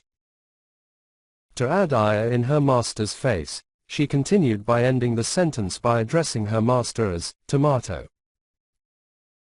Without warning, Naruto charged at Saber with the intent on hurting her for insulting him with a derogatory name like that. Saber already expected a violent reaction like that, and proceeded to bring out the wooden sword, Torashinai, to slap her master's right cheek as a means to parry him away from her. Dead. Saber smugly stated while Naruto lay unconscious. Behind her, Saber felt an ominous feeling crawl into her spine. Judging from the reactions of bystanders, they felt that same feeling invading their systems as well. They cringed just as bad as if they ate something rotten. The woman wondered what caused his hate to be targeted towards her. She turned around, and saw a shadowy figure, larger than a full-grown lion, glare with malice. On the shadowy figure's head, 9 strands of hair, tentacles, something swished wildly as she definitely saw the apparition roar at her. She didn't react at all. She merely stared at the sight, not even slightly shocked by the event, unlike the pansies behind her, squealing like babies. Okay, Saber-san. Tsunade interrupted. As much as I'd like to talk some more outside my office, we must discuss some things in it. 1. We need to return the pet to its owner, and 2. Talk about Naruto's apprenticeship. Saber nodded. She walked over Naruto's unconscious body, and dragged the boy by his collar all the way to the office. HMPH. Didn't think you had it in you to insult our master, Saber. Archer said to the woman telepathically, for you to insult our master, and to even mock the hair color, I am frankly disappointed. Disappointed. I thought as you once were a king, you'd be above insulting someone. The fact that you mocked a hair color on our master of all people, you just simply disappoint me, Saber. And a king can't learn to earn a tiny bit of amusement. Saber countered. Entertainment is fine. Insulting the hair is another. It'd be wise to remember what my original hair color used to be. Calling master, Tomato, not only is an insult to our master, but also strikes a tiny nerve with me. Do it again, and I might reconsider retrying to trace Excalibur as a means to smite you for doing so. You wouldn't. Oh, I can be very stubborn if I want to be, Saber. Archer vaguely replied. He whispered, how the mighty have fallen, I expected you to not stop so low. I guess even the most noble of kings has to insult a person like a peasant at some point in their lives. He ended the conversation, letting his threat linger in Saber's thoughts like a sticky note. He wouldn't do such a thing, right? Saber doubted herself. Surely he knows it's foolish to think of even trying to recreate my sword, the sword of promised victory. Even if Archer can produce a copy, his would only be marginally stronger than Kaladbolg. What would be a beam of light would only be an aura of gold bathing the copy before exploding the area into a dome of radiant beams. If Master pours mana into Archer, could it possibly be stronger, and produce a medium-ranged beam? She hoped not. Master would eventually gain her swords, recreate his own version of Archer's reality marble, and Bolg, commandeer Ryder's fleet, learn to earn the goddess of the sun's blessings, learn the Zabania techniques, master any and all weapons he touches, become a godlike force with brutal punches and kicks, and scar the land with a sword wreathed in flames. Truly, her master would become a shadow that will eventually be bigger than his servant's legends. The title would be lost in concept to the point she believed that only other servants would understand the name. You no cage, shadow of heroes. Ah, look at you making a title for our master. Lancer cooed. It brings tears to my eyes to see you spark a legend, Saber. It's like the opposite of Merlin. You are already planning his legend. I am not, Lancer. If anything, Kyuubi is the spark. The beast is the holder of our catalysts, and the one who made our master a master. I'm simply finding a fitting title for the boy. After all, the criteria to master a servant is for master to use our noble phantasms. In simple terms, he's a shadow. And unlike Archer, he'll have genuine noble phantasms in his arsenal. Saber explained herself with a proper counter-argument. With that thinking, Lancer submitted. The spearman had to admit that it was a sound rebuttal. On the plus side, he thought the title was catchy and fit their master's situation quite well. The other servants thought the same as well. The blondes and one redhead were in Sunid's office. Saber returned Tora to her owner with a few key tips on how to pet a cat properly. Madame Shijimi accepted the advice Saber gave, and tried to act upon them by caressing the cat in a way that the cat wouldn't be aggravated by the touch. Naruto hoped the cat won't misbehave again because he had half a mind to put. Well Naruto, how are you doing? Tsunade asked, trying to start a conversation. Fine. What's wrong? The hair. Tsunade guessed. Naruto huffed angrily. The tomato moniker still pissed him off for some reason, and he doesn't know why. All the while, Tsunade looked amused at Naruto's frustrated look. No doubt the boy wondered why he's angry at being called tomato. While it brings interesting old memories, I want to know what's bothering you. She answered honestly, and hoped that the genin would respond to her naturally. Naruto heard this, yet did not answer to Tsunade's request, please. She persistently pleaded. Pervy Sage told me we wouldn't go on a training trip until 3 months, then told me he lied, and that we'd go today. Naruto answered, if I remember correctly, he'd tell me if there were any change of plans. But he hid it this time. Why is that? He wondered out loud, the only guess I have is that you ordered him to take me out of the village. Since you're the one that can issue an order, a mission, or allow extended leave from the village. Where'd you get that idea? Tsunade asked. You're the only one he talks to about these things. And besides, I have to learn at least some responsibilities a Hokage has. Naruto stated the obvious, earning a small snicker from the laid-back Lancer because of his master's ignorance to authority. The Hokage sighed. It seems Naruto had become more aware of details such as these. Whatever Saber taught the boy served to do wonders for Naruto's development. Tsunade snickered, talking about responsibilities. Wow. PFF to haha. That's the end of the world right there if you of all people are talking about responsibilities.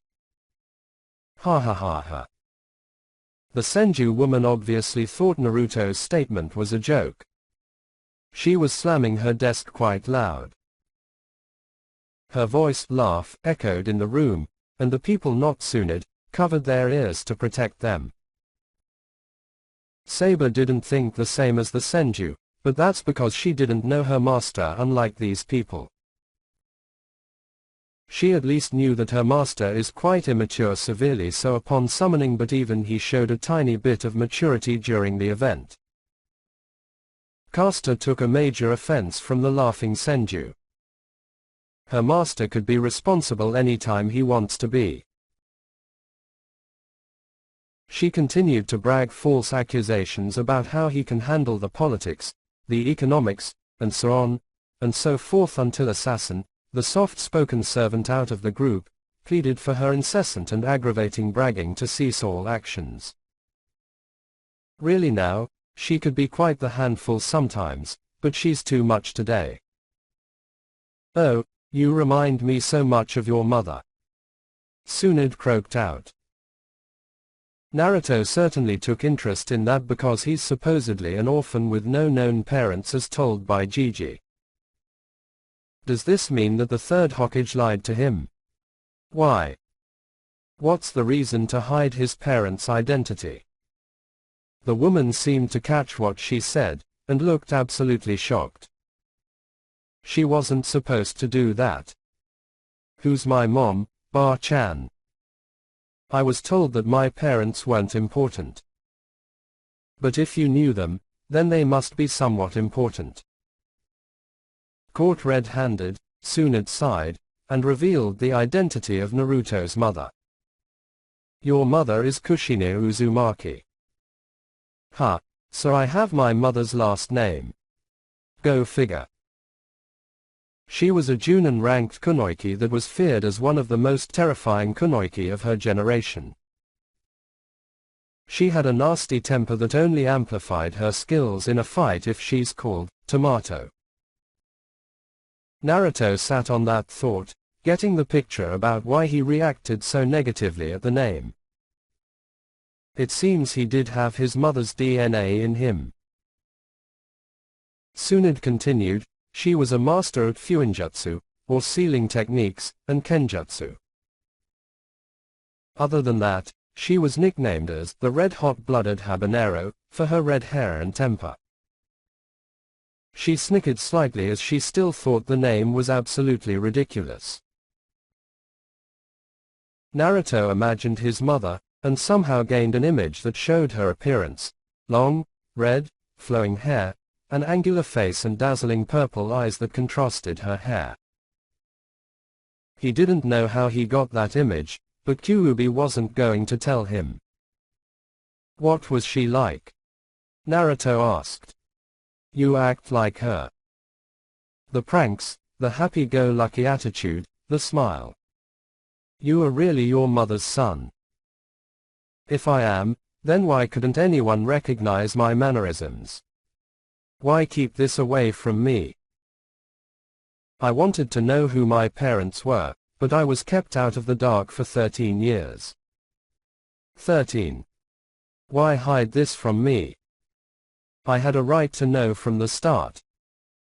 Naruto's rage boiled over, and he could not quell it. He instinctively called Kyuubi's chakra, causing the boy to be enveloped in a red haze, his hair to become spikier, whisker marks darker, and eyes turn red at the irises. The Senju Hokage looked stunned as she stared at Naruto's anger steadily rose, and it caused the chakra level to spike higher. This alerted the Anbu squad positioned outside her office. They surrounded Naruto in a square shape, ninjatos drawn and poised at the blonde genin. Saber drew Caliburn from thin air, and took on a fighting stance. The other servants appeared as well, taking defensive positions around their master in order to keep Naruto safe from any sign of harm. The Anbu were unnerved by the sudden appearance of the servants and their ferocious glare. One was particularly set off by Caster's appearance, and thought she was an underling of the Kyuubi. Tsunade-sama. What's going on? Asked one of the members cornering Naruto. Her voice hid her expression in a cat mask. I revealed the identity of Naruto's mother to Naruto. And as you can see, he's not taking the reveal well.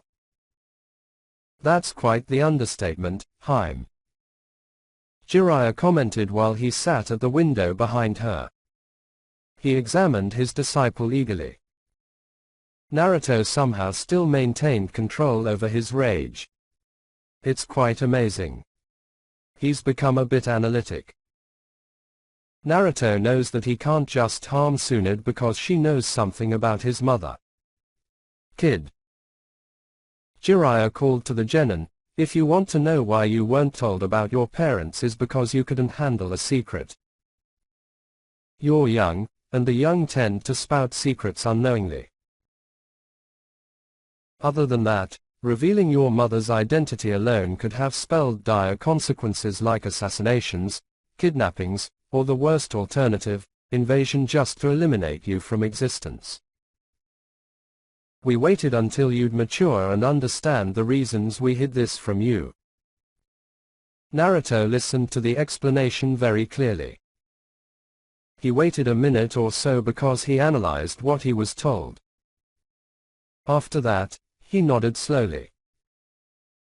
Moreover, his anger subsided, and caused Kyuubi's chakra to recede into Naruto's body. Is that the same with Dad? Naruto asked seriously, is my dad's identity extremely important that you'd still hide it away from me? Jiraiya hopped off his seat on the window to walk towards his disciple. The servants sensed no ill will from the Toad Sannin, and slowly gave way to their master. The white-haired man took his right hand and patted the boy's head. He answered, sadly, your dad's more dangerous. If others find out your dad had a kid, they'd stop at nothing to either kill you or brainwash you to be their pawn. The Uzumaki lowered his head to stare at the floor. His servants looked at him with slight sadness, except for Alter and Ruler. Those two seemed rather indifferent, but they still cared slightly. I'm sorry, kid. If it's any consolation, when they found out you'd be coming to the world, they cheered. They couldn't wait for your birth. Don't be, pervy sage. I understand the situation. At least I got to know who my mom is and that my parents loved me. That's enough for me to know. Naruto said with a smile.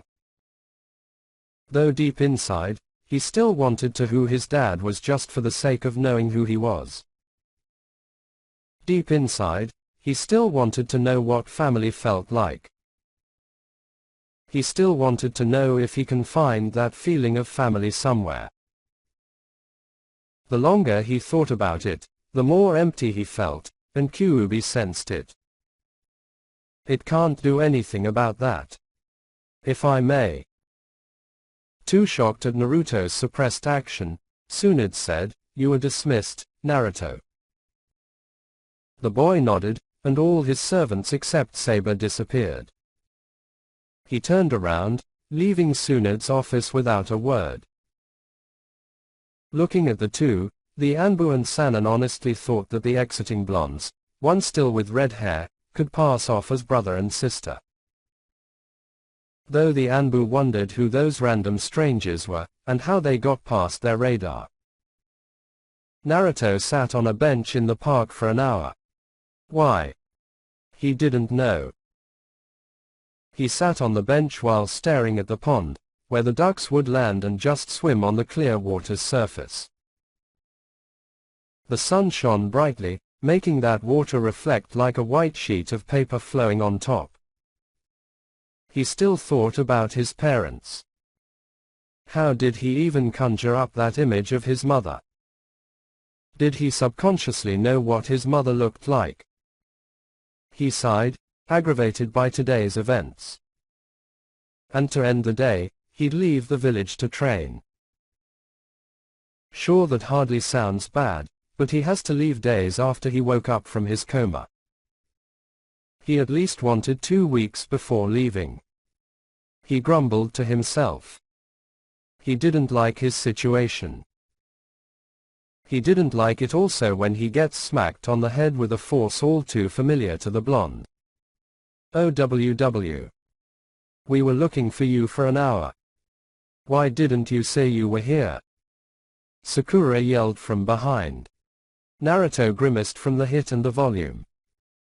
At least this way, he'll forget his troubles even for a little while. He turned to her as he rubbed the general area where Sakura hit him. He's pretty sure he sported a bump from that hit. He might have also lost the ability to think in the middle of battle, which could be a terrible occurrence because he's a threat during battle because nobody knows what Naruto would do next. You said we'd go to the park. After all the hullabaloo, I went back here because I thought you'd be here, no. Naruto answered.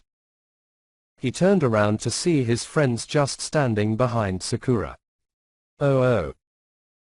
Sakura stammered, with that kind of answer, it does make sense that you'd be here. She chuckled nervously, and scratched the back of her head, my bad. Sorry for hitting you. Naruto's eyes widened at that. Was this actually Sakura? Sakura never apologizes whenever she hit him before. He stared awkwardly at the girl while he sat of the ground with both hands behind him keeping his back from hitting the ground. With an accusatory finger pointed at Sakura, Naruto shouted, "Who are you and what have you done with Sakura-chan?" He would have gotten a verbal answer, but he knew better. He heard the distinct clunk that hit against his head, and his face met ground. With his hair still red, Naruto looked like a red patch of grass on the ground. Kiba couldn't help but chuckle at the sight. Mentally, the dog lover snickered about the tomato comment he gave to the blonde. I think he's had enough head injury, Sakura-san. Hinata shyly stammered. The redhead lifted his head, and shook it to shake the pain away. As he finished, his gaze lingered to his left. And what he saw looked interesting. He saw a little girl in clothes befitting Saba's and Ruler's style of clothing. The girl had white hair tied in 2 separate braids. On top, she wore a beret and ribbons at the sides. A white ribbon sat comfortably at the girl's collar, and a white, frilly covering that blended in with the sky blue dress that had puffed sleeves and a looped skirt.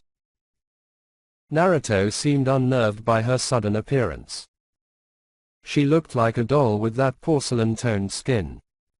She almost looked dead. She turned his way, smiling eerily at him.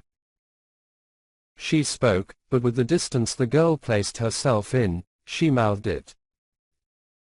Even with the distance, Naruto heard the girl's words clearly. "Follow me, Oni-chan." He stared longer than he should, and the others caught on.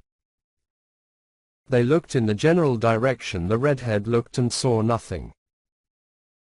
Naruto on the other hand debated whether he should follow the girl or not. On one hand, she could be a very poor assassin with the style of clothing she wears, or she could be he shivered a little as he thought that the girl could be a ghost. He shook his head. He didn't want to think about that. But he had to follow that strange girl to at least find out about her identity. Caster stared at the girl. She felt familiar, but when had she seen the girl? Archer noticed the girl as well, and he also sensed the feeling of familiarity when looking at her. Both servants looked in wonder. They had a pretty robust memory recollection, but just trying to remember the girl somehow hurt their head, and ate away at their identities. "What are you looking at, Naruto?" Ino asked. The boy stood up, and still stared at the area where the girl was. "You might not believe me, but I saw a strange girl in a type of clothing that does not fit the general style of clothing here." Ino blinked. Naruto talking about style. That deserved a laugh. She actually had to clutch her stomach and cover her mouth at the implication that Naruto knew an inkling about the word, style. The dead last is talking about style of clothes. Charming. She might need to write that down. "Did I really hit you that hard?" Sakura asked the boy. We didn't see anyone, Naruto. Yeah, I didn't smell anyone over there. Kiba added. My Kikaichu haven't seen anything. Shino stated. I didn't activate my Byakugan, but even so, I didn't see anyone either. Hinata answered truthfully. I can the same as Hinata-sama. Neji answered. I did not see anyone, Lee replied. What about you, Tenten? Nope. I'm pretty sure no one else saw what you saw, Naruto, Shikamaru lazily said to the boy. What did I tell you? Naruto said in a disappointed tone. It's okay. I'll just find that girl, and see what's up with her. Something tells me that she's someone not from here. Ino snickered. What gave you the idea? The style of her clothing. Naruto promptly shut his mouth. He knew better than to talk about style around the gossip queen. Being dead last destroyed any credibility for him to look smart anymore. He frowned. Never mind. I'll just go look for her myself. He sprinted away in hopes of catching the girl. Whoa. Naruto, come back. Sakura yelled at the redhead. Always charging before thinking. Get back here, you idiot. The girl ran after her teammate. Whether she wants to punch Naruto for acting too recklessly or for ignoring her, it didn't change the fact that the Uzumaki would get punched. Surprisingly, Shikamaru reacted first from the group. What a drag. Are you going to just gawk, or are you going to help us chase after Naruto? He left, not waiting for a response from his friends. The more eager rookies followed seconds later, and the more hesitant others lagged behind the second group. Naruto followed the girl easily. She just skipped around to whatever destination she had in mind. Though the strange thing to occur to the blonde was that whenever he tried to catch up to the girl, he couldn't. And when he substantially gained some distance to catch her, she turned a corner, and he'd have to restart his chase. It's as if she had him in a genjutsu all the time. Caster had to remind him every time that the girl wasn't casting an illusion at all despite how shockingly elusive she was. The woman had tried extremely hard to remember that girl, and so did Archer, yet try as they might, they couldn't, or rather wouldn't be able to remember the girl's identity. Alter Ego sat in wonder as well, trying to remember who the girl was. She, being a part of Moon Cell at one point, learned of previous masters and their servants. This girl did not fit with her surroundings, and it begged questioning because she resembled one of the masters recorded in Moon Cell's database. The rest of the rookies wondered where Naruto was following the strange girl to. If anything, they were running around the village with no rhyme or reason to show any possible theories of where this girl wanted to go. Either Naruto is stuck in a powerful genjutsu, or he seriously saw a girl not from here prancing around. Question was, how could Naruto only see the girl, but not them? Shikamaru already had ideas, and some of them were more of the spiritual than natural. He wanted to hope at least that this was a natural reason than the spiritual ones. It took a while, but Naruto finally saw the girl slowing down. He sighed loudly. What a wild goose chase. He stared at the girl, who finally stopped at a clearing. She smiled at the genin. However, the desired effect was lost because of her mysteriousness. Oh, and the fact that she has a twin for some odd reason. Yeah. The twin appeared out of nowhere. The girl in white turned around, and voila. A girl with the exact same appearance as her somehow emerged from her back as strong as it sounds. The only prevalent difference was the color of their clothes. The first girl had white and sky blue clothes, while the new one wore black and a darker shade of magenta. So you followed us, Oni-chan. Alice is happy. Are you happy, Alice? The girl in white, apparently named Alice, called to her twin also named Alice. What a strange name, it doesn't sound like anything from their language at all. It sounded old-fashioned just like her clothing. Oha. Alice is happy Oni-chan came to play. The black Alice cheered, you did want to play with us, right Oni-chan? The way she said those words held some sort of longing, and it hit Naruto right at the heart because he knew the tone of voice. He had that hint of longing back then. Oh, of course, Alice. He successfully hid his slight stutter, but felt slightly disappointed at actually playing with a possible spy. Before he could say more, the other rookies arrived. It seems you brought friends to add more players. Players? Why players? Naruto. Who are those girls? Sakura asked. You finally see them. Naruto asked, mentally thanking Kami for not making him look like a fool or look crazy in front of his friends. These, well at least this girl here, he pointed to White Alice, was the girl I talked about. He turned to the Alices, Alice, meet my friends. Friends, meet Alice. Ah, are both of them named Alice? Ino wondered. Yes. Alice and Alice are both Alice. The Alices answered together with eerie synchronization.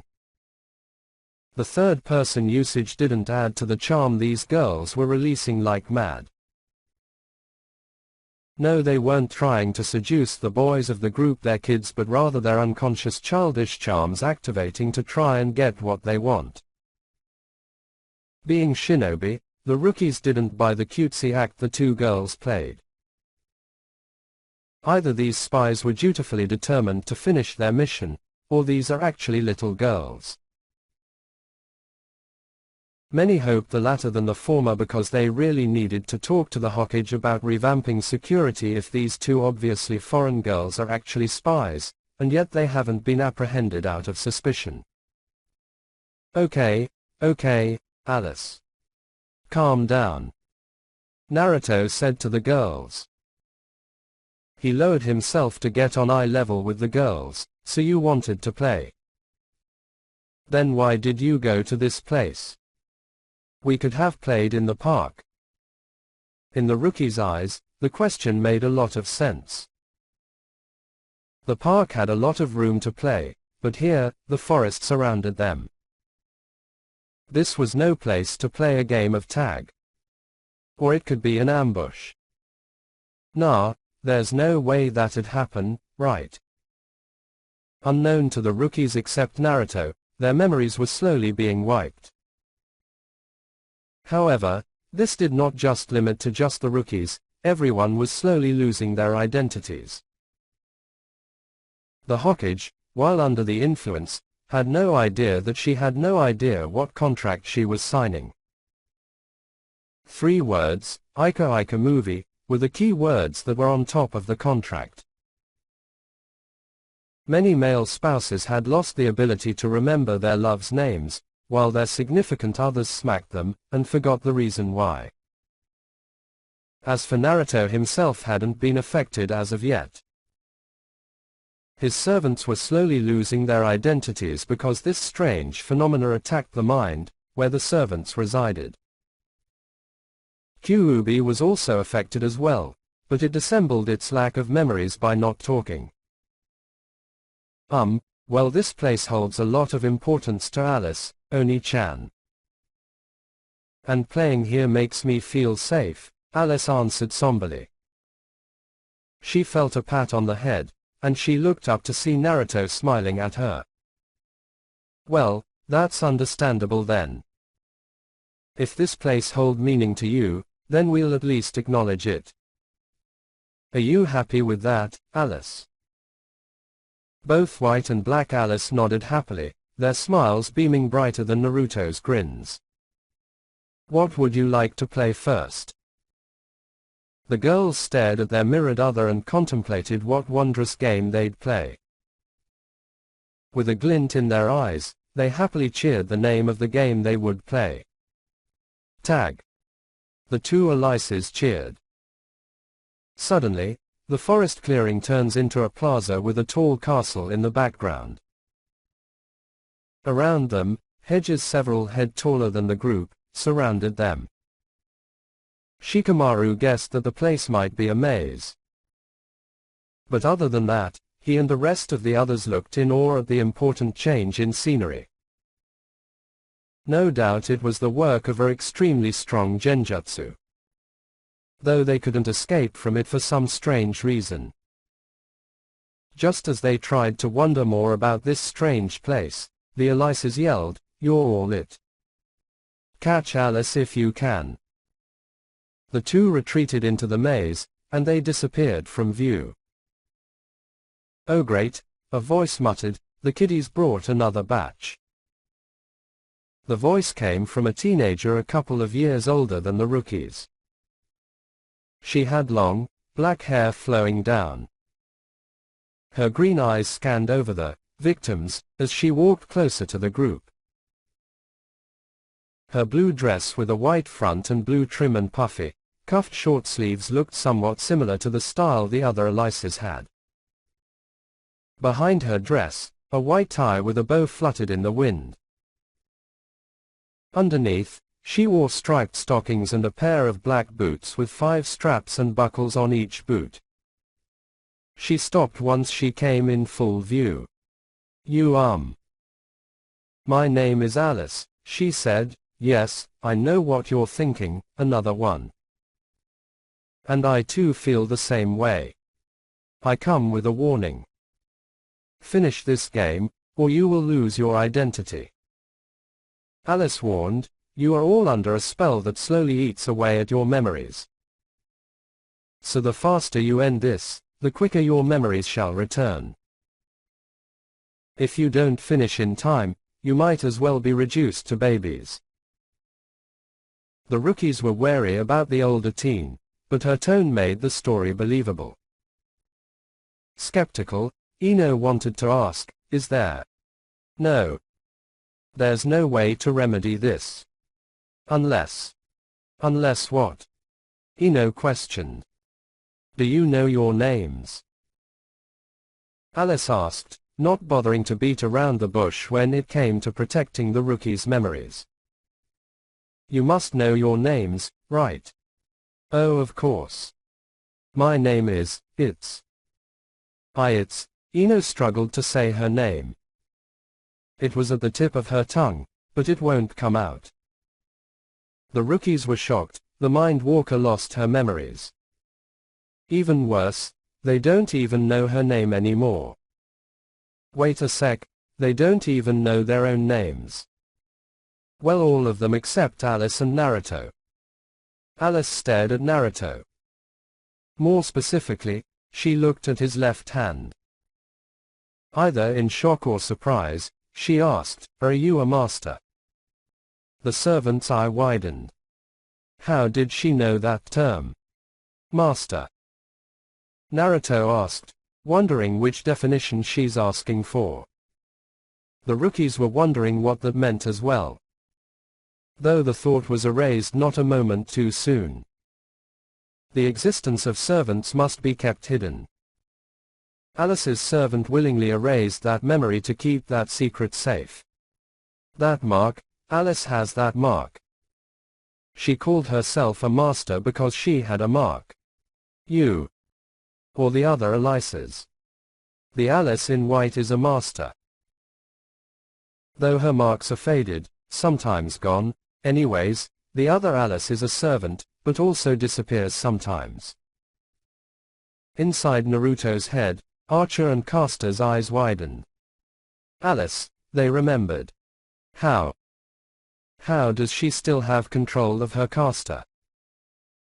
She should be dead, and nursery rhyme should be in the throne of heroes awaiting summons.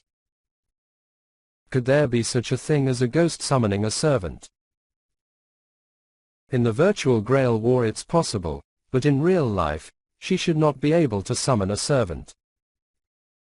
Though there was a lingering thought, what did Alice want? A friend.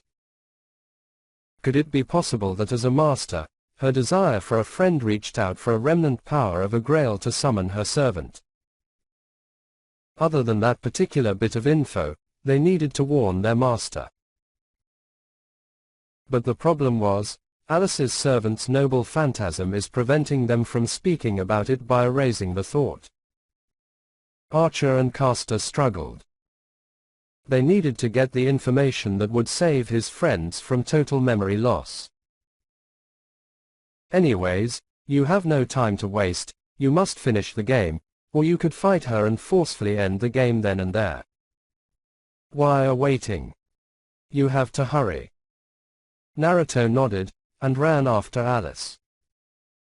The rookies followed suit because they still remembered the severity of the memory loss. Alice stayed behind, hoping to figure out a way to help the rookies. She just needed a solution, but what could it be? Penny for your thoughts, Alice. Alice turned around to see a striped cat appear like a ghost. Cesare, is there not a way to help those children retain their memories? Cesare, the cat, smiled. There is way, but let me tell you this. The easiest solution may sometimes be the only solution. What that easy solution could be is up to your interpretation. Cheerio Alice, and I bid you good luck. The striped, talking cat disappeared like a chameleon, and left Alice to decipher the hint she was given. What can I do? She asked herself. Time was running out, and who knows how long do those kids have? Worse, what of the other villages inside the noble phantasm field? A glimpse of the future. The Orange Knight looked at Lancer with critical eyes. He knew Lancer would be afraid of Kiritsugu. He counted on it, actually. He needed to have a bit of payback for lacing that ramen with the spiciest hot sauce, which made him spit flames like a dragon. Speaking of dragons, he wondered how Kiruan was doing. No doubt that dragon of his is just blowing off steam in the throne of heroes because his master didn't summon him. But back to Lancer. He had some payback to unleash. He cracked his knuckles, and his relaxed grin turned maliciously evil. His blue eyes sparkled before he disappeared in a burst of speed. Saber was taken aback. No doubt this servant is caster. Summoning copies of weapons, summoning a lion, and now disappearing in a burst of speed. This is most likely through the means of magic, and it seems he is quite adept at that. She stood and she had kept count just like her father the area. Where could he have gone? In a gust of wind, the Orange Knight appeared behind Lancer, with his hands intertwined with his middle and index fingers pointing up. Lancer, too scared of the lion to even look behind him, never saw the upcoming attack. The sneaky servant sneered, "Fool. You think you can get away from me?" The pointed fingers created a small blue sphere of some sort of energy and he thrusted it into Lance's behind. 1,000 years of death, Rasengan style. Lancer felt his behind grind in pain as the sphere dug into his butt and eventually spinning him out of the area as a sparkle in the starry night. Kiritsugu looked at his master with a blank stare. He realized it was one of those moments. Realizing it won't get any action, it settled in front of Shiryu and sat there to protect him. Shiryu felt bad for the spearman. That attack certainly looked painful enough to actually make him cover his butt to protect its virginity. Rin looked appalled, yet at the same time intrigued. What is this servant's class? Saber, however, lost all respect for the other knight. She realized that the attack was nothing more than a glorified ass poke with a literal spin on the end. She gripped Caliburn tightly because this was not the way a knight should act, and by all means, she will discipline him to the fullest extent. Meanwhile, in another area, a priest, Lance's master, closed his eyes and pinched the bridge of his nose. He too wondered what the mysterious servant's class is. Archer is the only possible answer left, yet he refuses to use a bow. As insult to intelligence, he even constantly uses magic to pose himself as caster, and by God he's making it look successful. That strange sphere certainly was magic of sorts. He just wondered how a buffoon of a knight is able to cast such powerful magic. Ha! Take that, Lancer. I beat you with a glorified poke in the ass. Ha ha. The knight laughed up a storm, not paying attention to his surroundings. Saber willed her body to not stab this servant in the back. She's the king herem. Scratched that the princess of knights, she's not going to violate the code of chivalry. She yelled, hey. The laughing knight turned around to see Saber's furious face. Are you caster? Answer me. Her voice demanded authority and respect from the mischievous knight. Said knight lost his smile, and replaced it with an imperceptible frown. It's all questions with this girl. He threw his sword into the air. It glowed as it twirled majestically before transforming into a futuristic motorcycle. It still had the standard two wheels, one in the front and back, but the front itself is significantly longer than the motorcycles of the present, and is littered with armor plates resembling his armor. It had mounted guns on each side, large exhaust pipes on each side, which spouted flames from it whenever revved, and a large coffin-like structure on the back. As the final detail, the motorcycle was in orange as well. Saber did not react externally, but on the inside, she lacked a calm mind. He's caster, but rides a motorcycle that was a sword. Shirou looked confused now. His servant still getting used to that did some form of strange magic, and now his sword turned into a motorcycle. He looked awed, yet at the same time bewildered by the fact that a knight holds a sword that can turn into a far more advanced motorcycle than ones the world has today. On the other hand, Rin started to doubt her servant now. This rather strange servant showcased various skills only other servant classes can accomplish, yet neither she nor anyone has figured out what this servant's class is.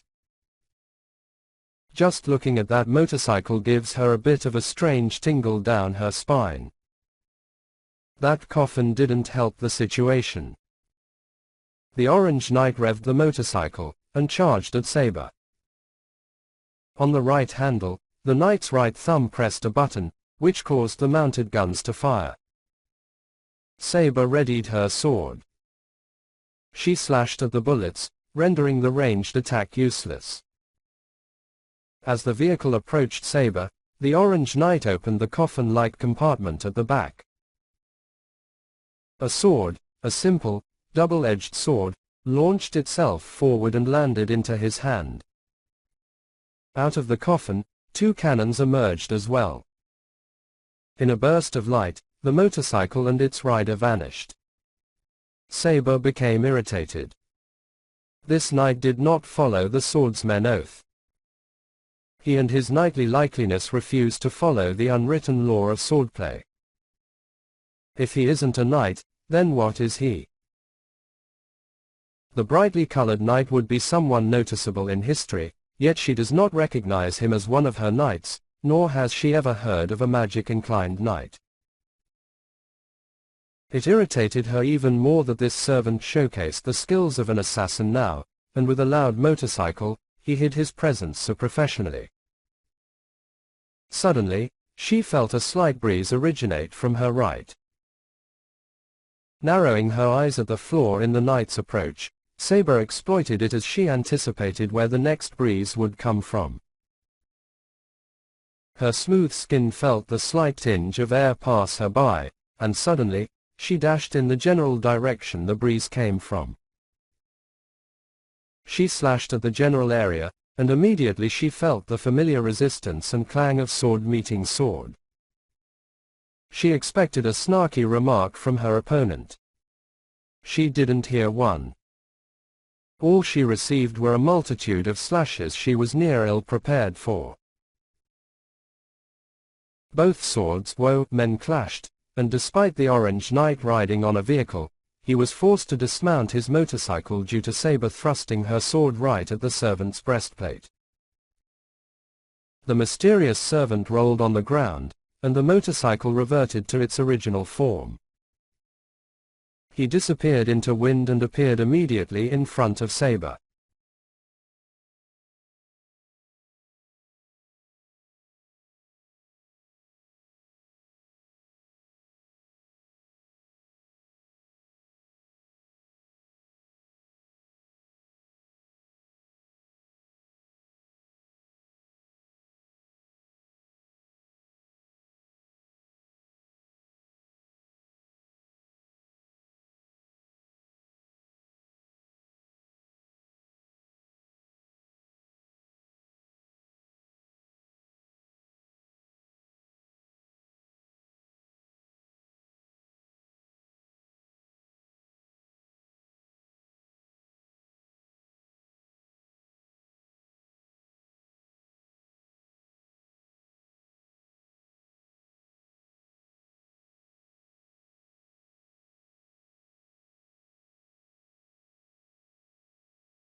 He lunged forward, but Saber blocked.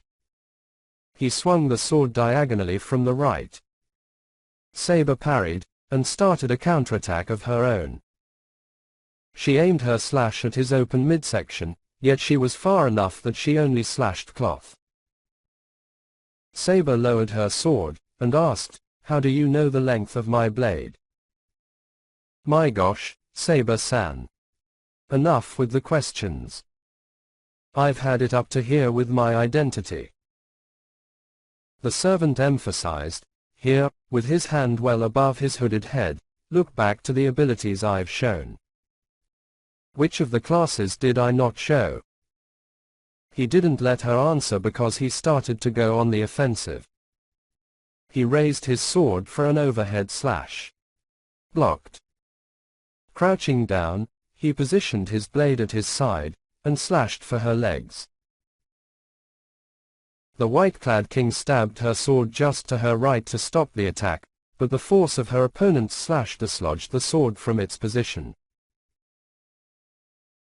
She noticed the orange knight handle the sword in a reverse grip, and then on. She felt her opponent's relentless assault as he twirled his sword with no room of error with each strike she blocked or tried to parry. All of a sudden, he lashed out, arms snapping like a whip, and slammed his sword for her head. Saber instinctively forced her blade to protect against the oncoming sword to block it. What she failed to realize was that the sword transformed into another form. When she blocked the sword, she saw her reflection for a moment. She realized she looked at a mirror. Her opponent's sword shattered into millions of pieces, yet the knight did not seem fazed by the occurrence.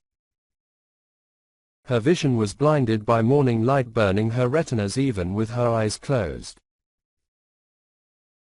When the pain and the light disperse, she opened her eyes to see millions of the same orange knights surrounding her with bows and arrows drawn and aimed at her. Surely, you're furious because I do not follow the swordsman oath. The servant stated with confidence, but I assure you, I am not a regular knight, Arthuria, I am but a shadow of your and other heroes' former glory. I am capable of being every single class in this Grail war, yet I've only shown 5 of the 7, Saber, Lancer, Rider, Caster, and Assassin. As you can see, I do not have madness enhancement on my person right now, which leaves me to my actual servant class. Saber looked baffled. How is this servant that class? He didn't show any aptitude as archer, so why? You want to know my class, then here is your answer, Saber. Chapter 7, Move Forward. It's happening again. The older Alice said to no one in particular. The black-clad little girl summoned a gust that twisted the air in front of Saber. The knight, caught slightly unaware at the sudden proclamation of the attack, only summoned Excalibur coated in its invisible air to send the fireball scattering into flamboyant sparks of light fluttering like fireflies. When done with deflecting the shot, Saber then re-equipped her proper clothes and armor. With sword poised in front of her in standard kendo starting stance and her stern look, she looked deadly. Are you seriously going through with this, Alice? She asked the enemy master in front of her, what is there to gain from fighting in this useless battle? Alice gains a new friend. Caster answered malicious tone. The simple few words struck the hearts of everyone, making them sink in sadness. Shikamaru, after witnessing the supernatural abilities he saw Alice displayed, knew that the girl wasn't among the living. His thoughts were broken by the black-clad girl's words, Alice won't be lonely. That's why Alice will fight. Alice's determination threw the blonde master off. He did not expect an answer like that come from the girl's mouth. Now he really didn't want to fight Alice. These girls, whom he treated like little sisters more than anything else, wanted him to stay by their side. In realistic terms, he'd be with the girls' spirits until he died. Plus the fact that they're little girls does not help the situation. Hurting little girls, or potentially killing them is not a very helpful piece of information that will aid in defeating the girls. To win this servant battle, the enemy servant must die, or the enemy master dies. Both ideas definitely displeasing to Naruto. Naruto. Do not lose focus. If you are to become a leader, you must stay focused on the task at hand. Saber yelled, I understand it's hard, but you must move forward. This is something I do not wish to do as well, but for your safety, I will fight. So tell me, will you cast aside your doubt and temper your blade? This isn't right, Naruto thought, this is unfair. I can't do this to a little girl. Why do I have to draw Caliburn for this? His thoughts clouded his mind. With each doubt placed unto him, the burden placed by Caliburn steadily increased. Naruto. Saber called to him once more, do not doubt yourself. A sword is an extension of yourself. To doubt yourself is to dull your blade. Now stand and fight, Naruto Uzumaki. Within seconds, Naruto summoned Caliburn, and emulated Saba's stance. His eyes were filled with regret. He didn't want to do this at all, but it's necessary. He gripped the heavy blade within his grasp, and breathed deeply. Are you done saying your goodbyes, Oni-chan? Good, now let's play. Behind Caster, Jabberwock, a red, titanic monster with thick, burly arms covered in rock-like structure jutting out and wing behind it, roared loudly to announce its presence. Its orange eyes glowed intensely before it charged at Naruto. With a forceful uppercut, one that Naruto blocked in the nick of time, Jabberwock sent Naruto flying. The shinobi honestly thought Caliburn would break at the impact, yet it was still intact with no dent or bend to show damage. Shocked at the sturdiness of the sword, he stared at it in awe for several, crucial seconds. The sound of metal brought his focus back to the battle. Saber stood before him as an obstacle in the berserker's path. It seemed like the hulking attacker had more strength than Saber initially thought. Her anchored feet slid back, digging into the ground as Jabberwock pushed forward. How is it possible for her enemy to overpower her in strength? She didn't have time to think. Her main priority is to lead the monstrosity away from her master immediately. She pushed the berserker away from her. The sudden action made Alice's berserker stumble slightly, but would not fall down that simply. Saber took the moment of opportunity to strike her opponent. She kept her torso parallel to the ground as she closed the gap between her and Jabberwock. To stop her advance, Jabberwock swiped its left hand as a means of swiping her away from it.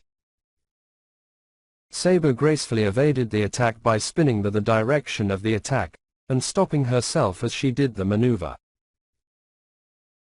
She spun on her right foot, and with her back facing her enemy, she placed her left foot on the ground and slid it towards Jabberwock. Her sword, at her side and pointed at Jabberwock. The sword impaled itself in Jabberwock's ribs. Saber stepped towards her enemy more, and pushed her sword hilt deep into Jabberwock. As soon as her veiled sword couldn't go any deeper, she pulled the sword out as if she drew out her sword from a scabbard. Jabberwock's left side tore open due to Saber's attack. The King of Knights did not stop her offense. The act of pulling her sword was merely a link to her next act.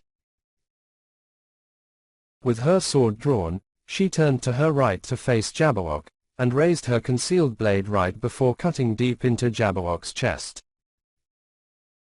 Despite the damaging attack, the berserker does not flinch in the slightest, and guards itself from Saber's sword thrust.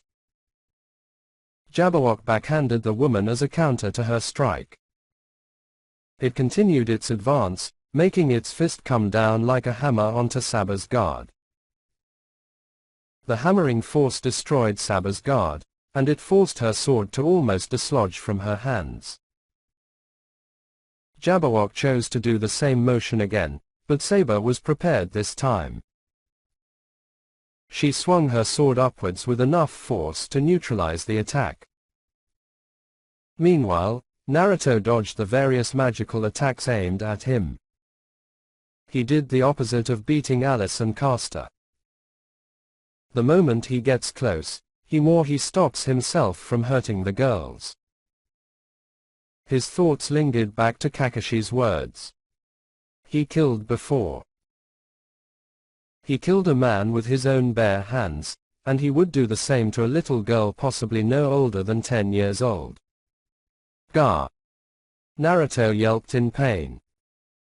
Caster struck true with a wall of wind aimed dead center at the torso. The explosive force made the young master fly away and roll on the ground. It also caused Naruto to lose his grip on his sword. Caliburn laid several meters away from his position.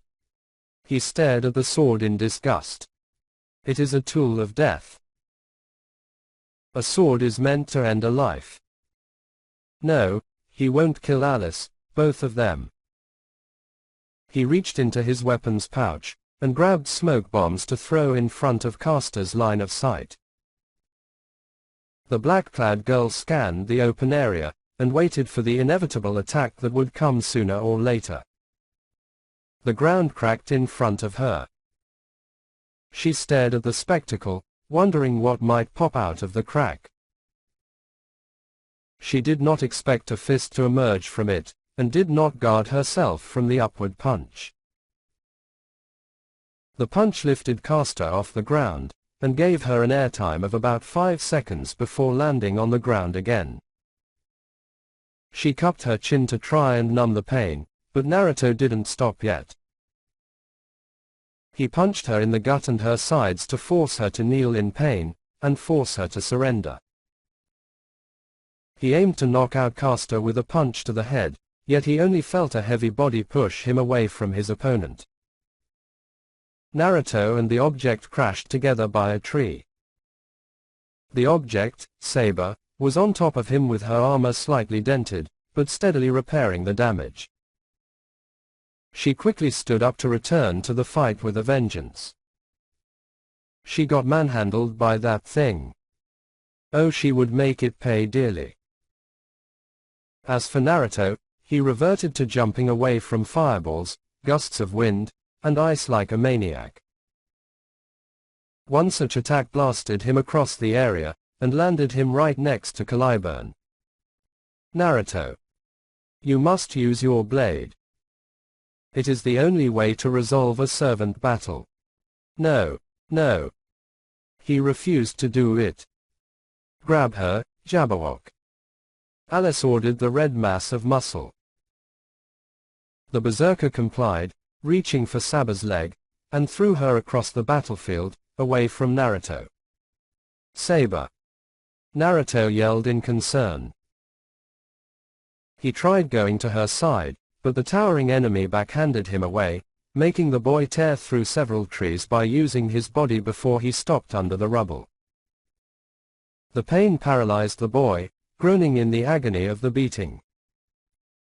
Jabberwock jumped to Naruto's position to finish the boy off. With a raised fist, the berserker aimed it at the boy's face, and punched the boy. Dust picked up, obscuring the general area of the battlefield.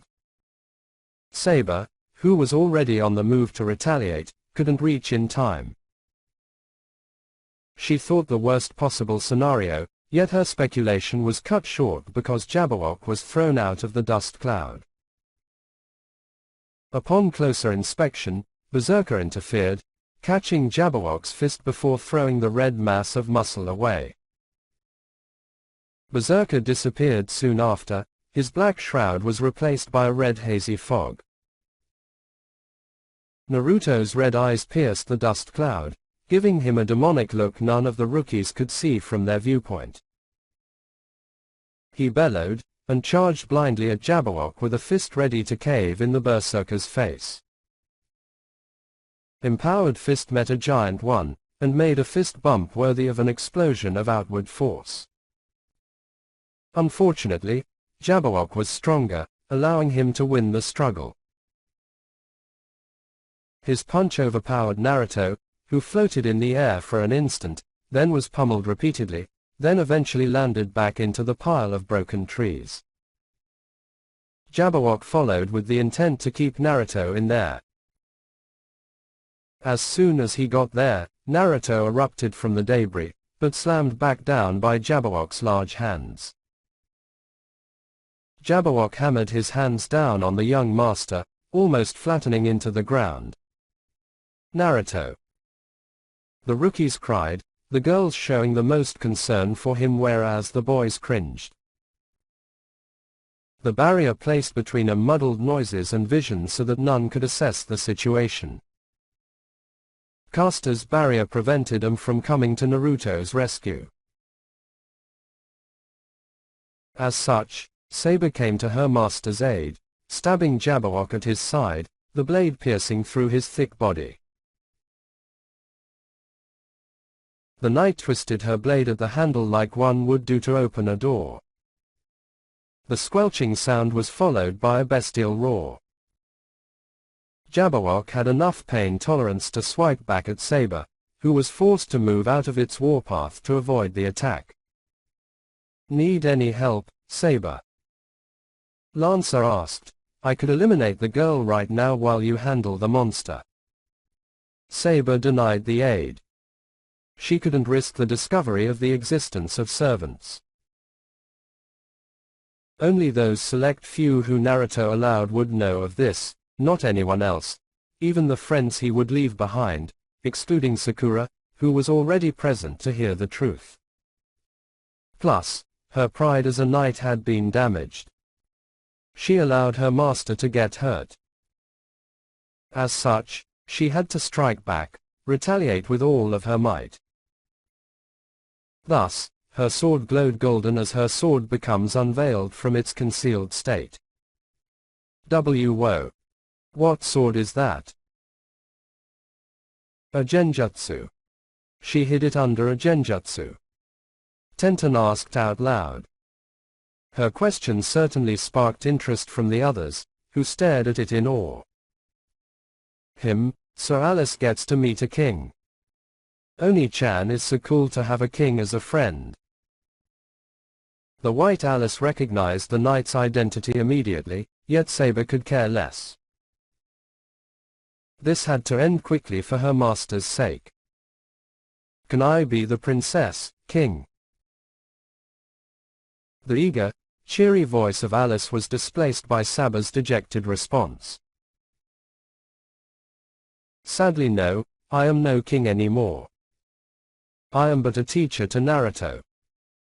However, I am still a knight. It is common courtesy to reveal your identity if you know mine. Caster. Black Alice for your stared favorite eerily. electronic products. And get new free shipping vouchers Her daily. hollow, childish voice resembling those little Download girls Shopee portrayed now. in horror films. I am nothing but whatever my master wants me to be, king. As I am now, I embody Alice's fantasy. I am the hero of her stories. Nursery rhyme. The Black Alice acknowledged the name, and curtsied to the woman. Nice to meet you, King Arthur. Beside Caster, Jabberwock roared and charging blindly in madness. The giant enemy made an uppercut that could be easily avoided. A simple sidestep was enough to disrupt her opponent's balance. She twirled her body, adding force to the swing. Jabberwock had enough sense to block, yet it wasn't enough to nullify Saber's damage. His forearms were bleeding when he made contact with Saber's blade. So you are able to summon potential servants if they are a part of literature, Alice. Indeed. But Alice has a strange attachment to Jabberwock. Thus, I only summon him for battle. On the plus side, Jabberwock can only be truly harmed by a vorpal blade. However, now that you've revealed yourself, I do wonder if the sword of promised victory can vanquish this creature. Her answer seemed suffice for Saber, and also unnerved the knight. The knight poised her holy sword in front of her, ready to make a counterattack. Can you handle an attack from two fronts, Saber? If I couldn't, wouldn't it mean that I was weak? Caster smirked, thinking that was Saba's final words on the matter. She signaled Jabberwock to fight, and the hulking mass obliged with its arms outstretched in a form of a strange embrace. She rolled backwards at the last second, allowing her time to retaliate with a deft swing of her blade. She placed a very deep cut on the berserker, bleeding out as she continued her attack. Jabberwock received yet another deep gash on his torso, and he roared in pain. He pushed himself to go on the offensive, yet Saber guarded in time, allowing her to brush off the attack, and lunge at her opponent and plunge her sword inside Jabberwock all the way through. The monster bellowed as his blood spurted from both openings Saber's sword created. Left in a stunned state, Jabberwock could not counter the rapid swings Saber delivered before the powerful, diagonal, downward stroke of her sword. She coated her sword in invisible air, and punctured Jabberwock again with her sword. At once, the air distorted. The potential storm brewed inside the monster's torso, and exploded inside the body. Blood spurted everywhere but Saber, her face did not show any emotion. She lowered her sword, and gave a snide remark, "Does that prove my claim?" Both Elises stood side by side. Saber, being accustomed to strange casters, readied herself to counter this next attack. Black Alice spoke first. "The story will go on forever. As long as the slender fingers return to the first page. As if picking up the next volume. Once again denying reality to the reader." Caster and Archer's eyes opened wider. They realized what would happen next and tried to warn her. Both Elises sang together now, finishing up whatever the incantation may be.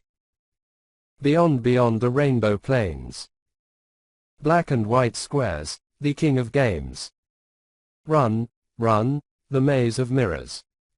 Farewell, O pitiable rabbit. Time began to reverse for the girls. Well, not exactly, it's as if the world shifted the perceived reality in favor of the girls, and returned the battle to its starting phase. Caster looked rejuvenated along with a perfectly healthy abomination next to her. Jabberwock roared, taking the front line once more, and charged at Saber. The knight couldn't process what happened in time, and was forced out of her hypothesizing to block Jabberwock's attack. Clanging metal met hardened fists, and Saber could not change the tide of battle-wise this much offensive pressure placed upon her. If this was going to happen again, then she has to finish this quickly, or else she would be defeated by steadfast tenacity. The ground vibrated with each clash. While that happened, Caster shot projectiles of prana at Saber to make the woman lose focus. Saber's magic resistance allowed her to shrug it off, but the way Caster shot them allowed for momentary blindness that Jabberwock could exploit. Grr! Jabberwock punched Saber's gut. The woman floated in the air at that moment, and unable to recover in time. Jabberwock slammed its fists down on Saber's back, knocking her down into the ground. Dust rose from the ground due to the impact caused by the attack. He attacked the downed Saber inside the cloud, but missed. Saber had already moved out of the way, and slashed parallel to Jabberwock's punch. The blade inched close to the berserker's head, who couldn't react in time. Caster released a gust of wind that pushed the sword away, hindering Saber's attack. She frowned upon this, yet her warrior's pride did not allow her to complain, but rather, adapt to the situation. "You think this will be enough, Caster? You've made a grave mistake if you did." With one hand, she opted for a wild pattern of attack, slashing in amateurish, yet effective offensive action. Her body made rotational motions, adding to the force of the attack, and unconventional movement inspired by her master to outmaneuver this beast. Saba's onslaught forced Jabberwock to move back with each attack. His punches were ineffective at attempting to halt Saba's charge. "Stop her, Jabberwock." As if by divine aid, Jabberwock ignored the pain, and met each strike with its hands. With each block, neither advanced nor retreated. Saber did all she could to get past her towering opponent, whose defense seemed to resemble a wall that protected its king, caster. She lunged forward, thrusting her sword's point into Jabberwock. In a flash, Jabberwock's large hands clasped the sword in between its palms. He raised it up, revealing Saba's unprotected torso. He punched her, sending her away. The knight rolled into a crouch, and her sword stabbed the ground to slow her down. "Unbelievable," Saber said, "for a beast without a mind to counterattack in such a manner, most interesting. Alice. As a knight, I will tear down your wall with this righteous blade of mine, and skewer you with it." Caster smiled. "Come and try, Saber." Naruto's mind wandered. As if in a pool with no way to tell which is up or down, he wondered how this even started. He was just following the girl in her little game. Traversing the maze while finding the girls was a huge hassle. He and the rookies split up to cover more ground in search of the Elises. Naruto had paired up Sakura. The others were as followed: Hinata and Ino, Kiba and Shino, Shikamaru and Chuji, and finally, and the odd group with Neji, Tenten, and Lee. They entered the verdant maze to search for the girl, and as soon as they saw a fork in the road, they split up, making the group smaller and smaller with each new fork in the maze. Despite the dwindling population, their persistence to find the girls only grew with each passing second. The rookies except Naruto could feel their minds, their memories crumble to dust every minute. They needed to hurry while they still had the basic motor functions to catch the little girl. When they would see the girls, they chased after them with their shinobi speed. The girls would turn a corner, and a group would follow. But when they reached them, the girls disappear like thin air. Shikamaru saw this as a shinobi technique, and devised various plans to catch the girl in his shadow possession technique. Optimally, that would be his strategy, while Chuji would try to capture the girls in his partial expansion technique. He didn't know about the others, but at least Hinata, Neji, Kiba, and Shino can track the girls. Unfortunately, after 10 minutes of chasing, the mentioned four could not find the girls. Kiba showed his frustration by yelling, "Damn it! Why can't I find a scent?" Shino beside him could not even hope to find a track on the ground.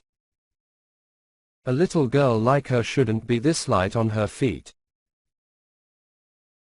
Neither Hinata, nor Neji could find the girl's tenketsu at all, making this chore an even more daunting task to overcome with their intelligence dwindling by the minute. These tracking teams were among the first to fail to capture the girls.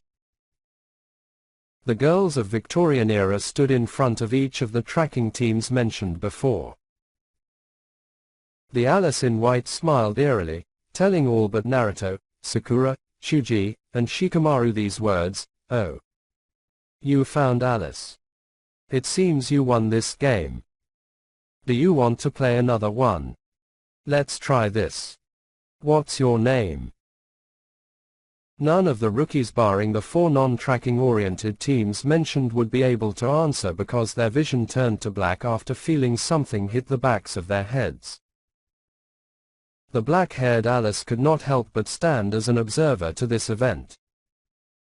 She wanted to help the victims caught in the master-servant pair's trap. But to do so, she needed to find the solution that could help them retrieve their memories. Cheshire said that the easiest solution might be the only solution, but to figure that out, she has to decipher Cheshire's words. She had to think deeper.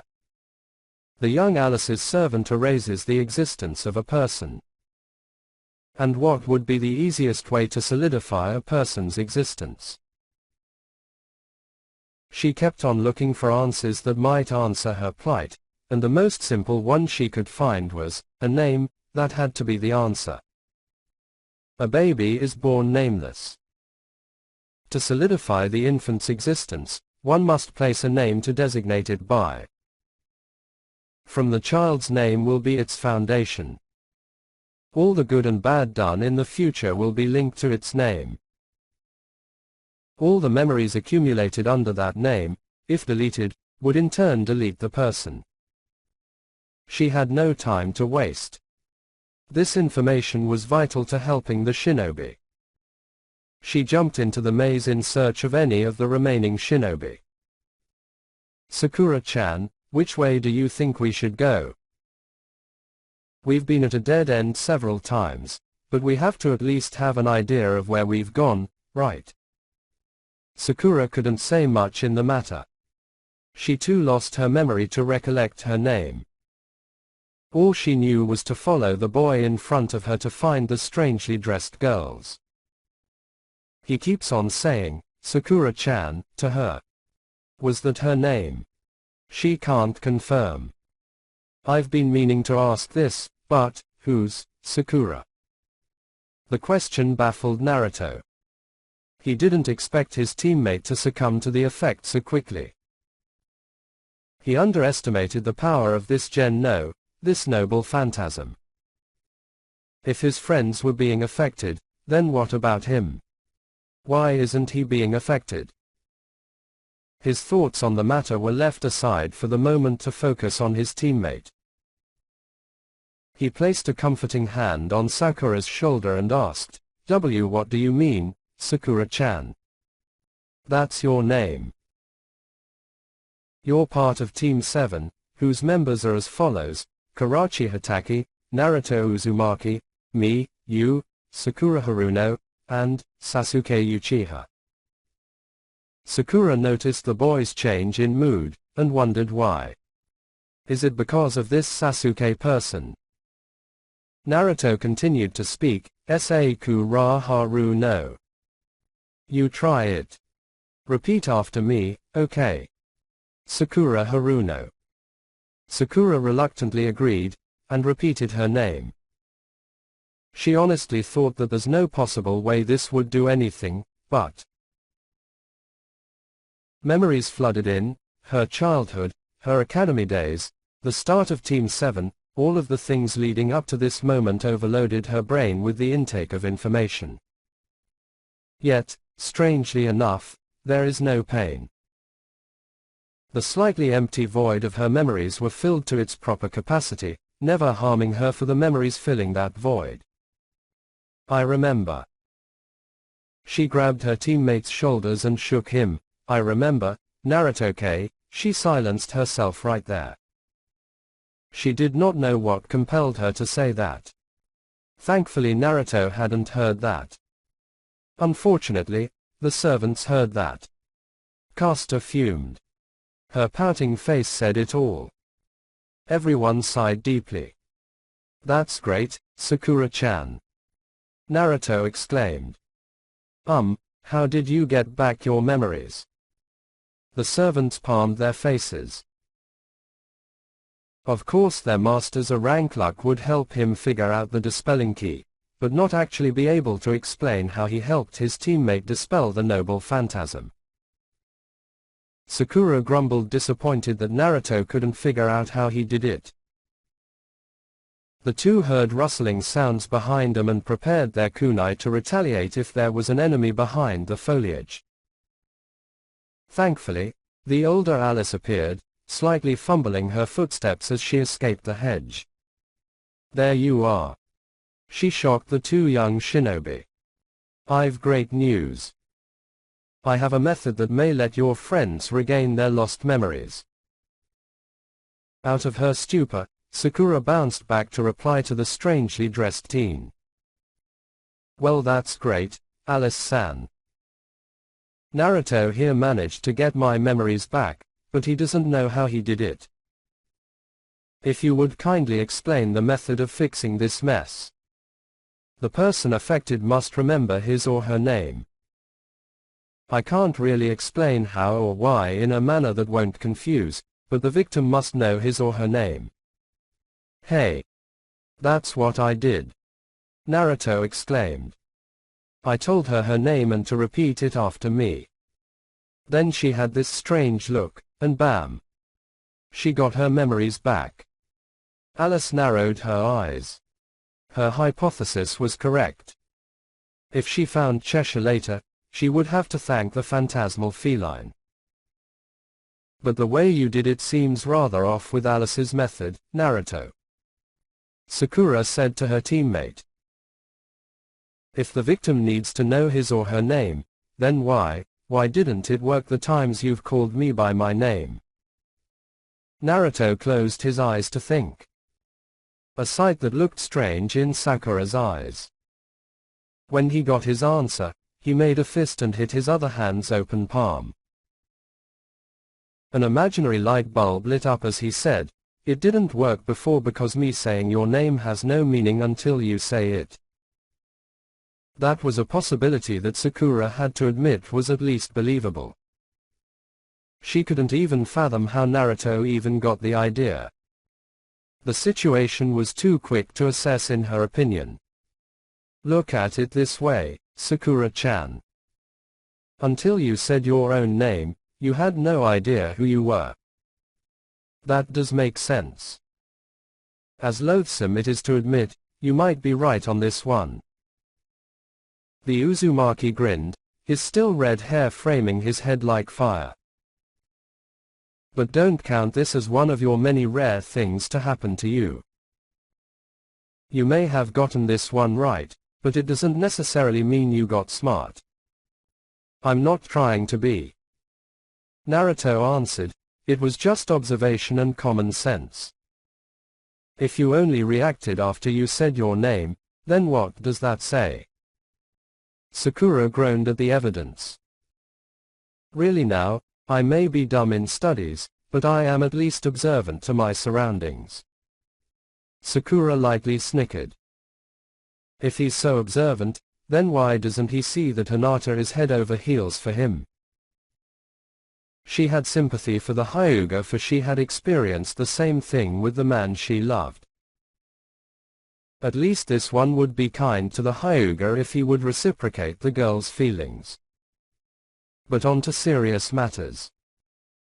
If you're so observant, then tell me where we are relative to the entrance and where the girls are, Naruto. The boy twitched. Aha. Gotcha, not so big on the boasting now, are you? The servants chuckled slightly at seeing their master look nervous with the on-the-spot question. In this situation, not even Archer would be able to say the distance without getting to high ground. Naruto turned around and frowned when he saw Sakura's amused expression. Well, I'm waiting for an answer. He grumbled lowly, causing the outsider to just watch awkwardly at the two. She coughed, if you don't mind, I think your friends are in trouble, and I think this little sideshow won't help them one bit. Caught in the act, the two stiffen. Rather endearing to see teammates bonding, but at a time of crisis such as the loss of your friend's existence, I think you could do that at a later time. Who knows how long your friends have before they fully lose their memories. We are not bonding, Alice-san. Sakura answered in a serious voice. Oh. So was it flirting? Strange way if I ever saw one. I wasn't one to search for love, but I'm pretty sure one does not insult the other, no matter how stealthy the insult, when trying to get a date. Sakura's mouth gaped open. Alice's astounding words, which no doubt was meant to tease her, twisted the kunoichi's words effectively. No. That's not it at all. Well, this is into the future, so times have changed. No doubt culture would change along with it. Her low mutterings were not heard by the two as she ignored Sakura's protest to tease the girl. Still, it's quite not so much disturbing but rather unusual to see. I might need to take note that insulting your potential partner might net one a date. Sakura fumed while Naruto chuckled weakly. The redhead spoke, Alice-san. Didn't you just say we needed to go? Indeed I said that. Come now, we haven't much time. We must find the others as soon as possible. She sprinted off, making the other two follow to keep pace. The three didn't need to search far to see Chuji barreling through the hedge walls to clear a path. Naruto quickly ran after the boy to stop him.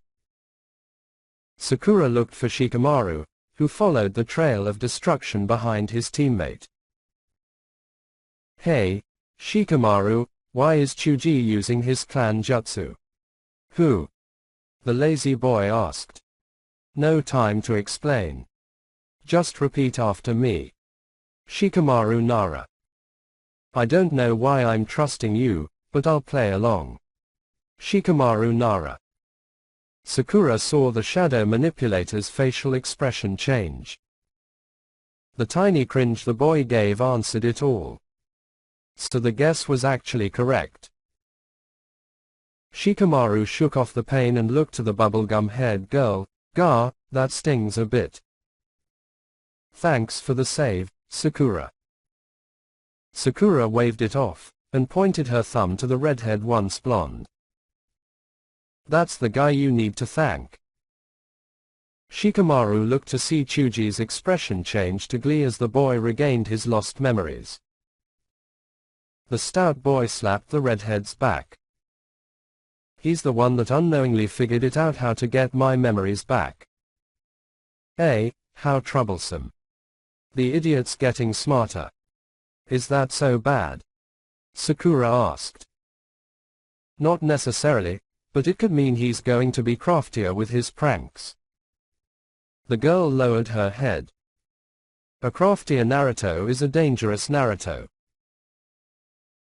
If he does reach that threshold, metaphorical blood would be spilt, chaos would ensue, and worst case scenario, he won't be satisfied with one prank, and continue to do so until sated. Just imagining the scenario managed to scare her.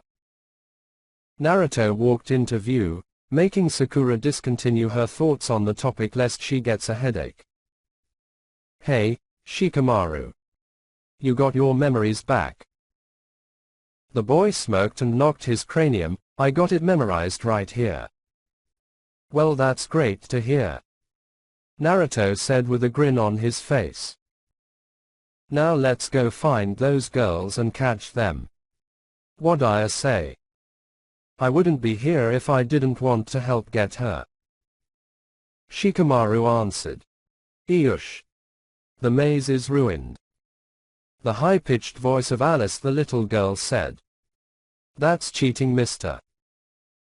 The shinobi and one older Alice turned to see a pouting Alice stomping in a rhythmic manner. Was supposed to play tag, not destroy the garden. In a normal situation, Naruto would coo at the little girl's tiny outburst. In an abnormal situation, he shouldn't act like a poker player.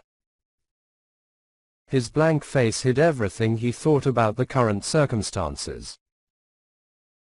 His arms were crossed, and within a second, high right hand flicked outward, a kunai flung out and hit the ground just beneath Alice's feet. Alice jumped back in shock when she saw the weapon, then jumped even farther back when Naruto substituted with the kunai. He wasted no time to rush at her and grab her shoulder. Tag. I win. Naruto cheered. The others jumped for joy, well, at least Chuji and Sakura. The other two smiled. Naruto himself lowered himself on one knee to pat the girl's head. You did a great job running, Alice-chan. It was a lot of fun. His elated voice sparked a bit of happiness in the little girl. She stared with childish awe at the shinobi who actually had fun with her. His deep blue eyes stared at her as he said, "Now would you please stop the technique, Alice-chan? My friends really need to get their memories back. I don't want them to disappear into thin air." Her awe turned to melancholy when she heard the words Naruto requested. If she ordered Caster to let go of the noble phantasm, Oni-chan won't play with him because he has his friends back. But then if she doesn't, then Oni-chan definitely won't play with him. Her mind spun in circles trying to figure out which course of action to take, and Naruto could see her distress. The boy chose to not say anything to allow the girl time to decide her own way. Another game. Alice would like to play another game before Alice dispels the phantasm. Her declaration shocked everyone except Naruto. The boy patted the girl's head once more, lowering the hem of her hat just above her eyebrows. He showed no sign of disappointment nor anger. "Of course, Alice-chan. But after this, you'll let my friends have their memories back, okay? Alice understands.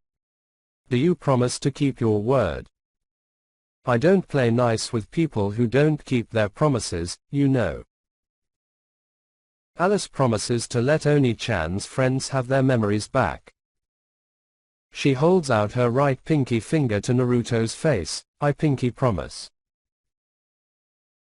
Naruto smiled at the little girl and returned the gesture, intertwining his pinky finger with hers to solidify the promise they created together. They let go of their pinky fingers, and Naruto awaited the next game they would play patiently. Next we play, Spectre Inspector. First one to find 5 of 9 animals wins. Animals. Will we play it here in the maze? Alice shook her head. "No, you silly Oni-chan. We'll play in the castle." "A castle? An actual castle? Well, where is it? It's not like it'll pop out of no. Oh wait." The ground shook wildly, the hedges tear apart, seemingly sinking down into the ground to replace the grey bastion of a medieval castle. "Really now? You've got to be kidding me." Naruto groaned at the humongous sight. Sakura and Shikamaru gawked. Alice showed an unamused expression. All in all, no one wanted to go in it because why on the world did they have to go into a huge castle for a simple game? Its gigantic arched mahogany planked doors opened for the competing duo. "Hey, Alice-chan. Where's the other Alice?" "Alice is playing with your friends." Alice said that Alice could play with Oni-chan, and that Alice could play with Oni-chan's friends. Naruto scratched his head. The third person speak is starting to confuse him continuously. It doesn't help that there's a third Alice in the bunch. Oni-chan's friends are fine. Trust Alice. The boy couldn't get much closure from that statement, but he had to take her word for it. "If you say so. Let's start this game, all right." He gave the girl a grin, and the little girl nodded in excitement. "So to be sure, we need to find 5 animals, correct?" "Uh-huh. 5 animals. First to 5 wins. Are you ready, Oni-chan?" "As ready as I'll ever be." "Do my friends get to come?" "Yes, but they won't help at all." "I understand. Let's go." He sprinted off into the castle, forgetting the fact that Alice hadn't initiated the game. Alice would have yelled at Naruto for cheating, but that invisible wall of electricity had something else to say about Naruto's maneuver. Naruto sure got a shocking experience with that one, Badam TSSS. Awful pun aside, Naruto felt the electricity shot through his nerves, then pushed him away from the door. His body, singed by electricity, began to make wisps of smoke. Oni-chan, you shouldn't cheat like that. Alice's disappointed face served to make the shinobi shake their heads at Naruto's still apparent incompetence. Until Alice says go, we won't be able to get in. So please wait. Okay. On the ground, Naruto waved his hand and gave the girl a thumbs up in understanding. His slightly charred body made him look tanner than usual, though it didn't affect his bright smile to show his eagerness. Ready, go. She stormed off, leaving a downed Naruto to scramble and stand up. The other three calmly walked into the castle to inspect its interior. Hey. Wait up. Naruto wobbled for a while, but soon recovered to a full sprint. The inside of the castle gave a spacious feel to the building more than what the exterior of the structure implied. The masonry looked splendid and professional with no imperfections in between bricks. Stone pillars support the Gothic, arched ceilings painted in murals of various stories ranging from fables to epics. However, the boy wouldn't be able to recognize those as such, and thought of them only as pretty pictures.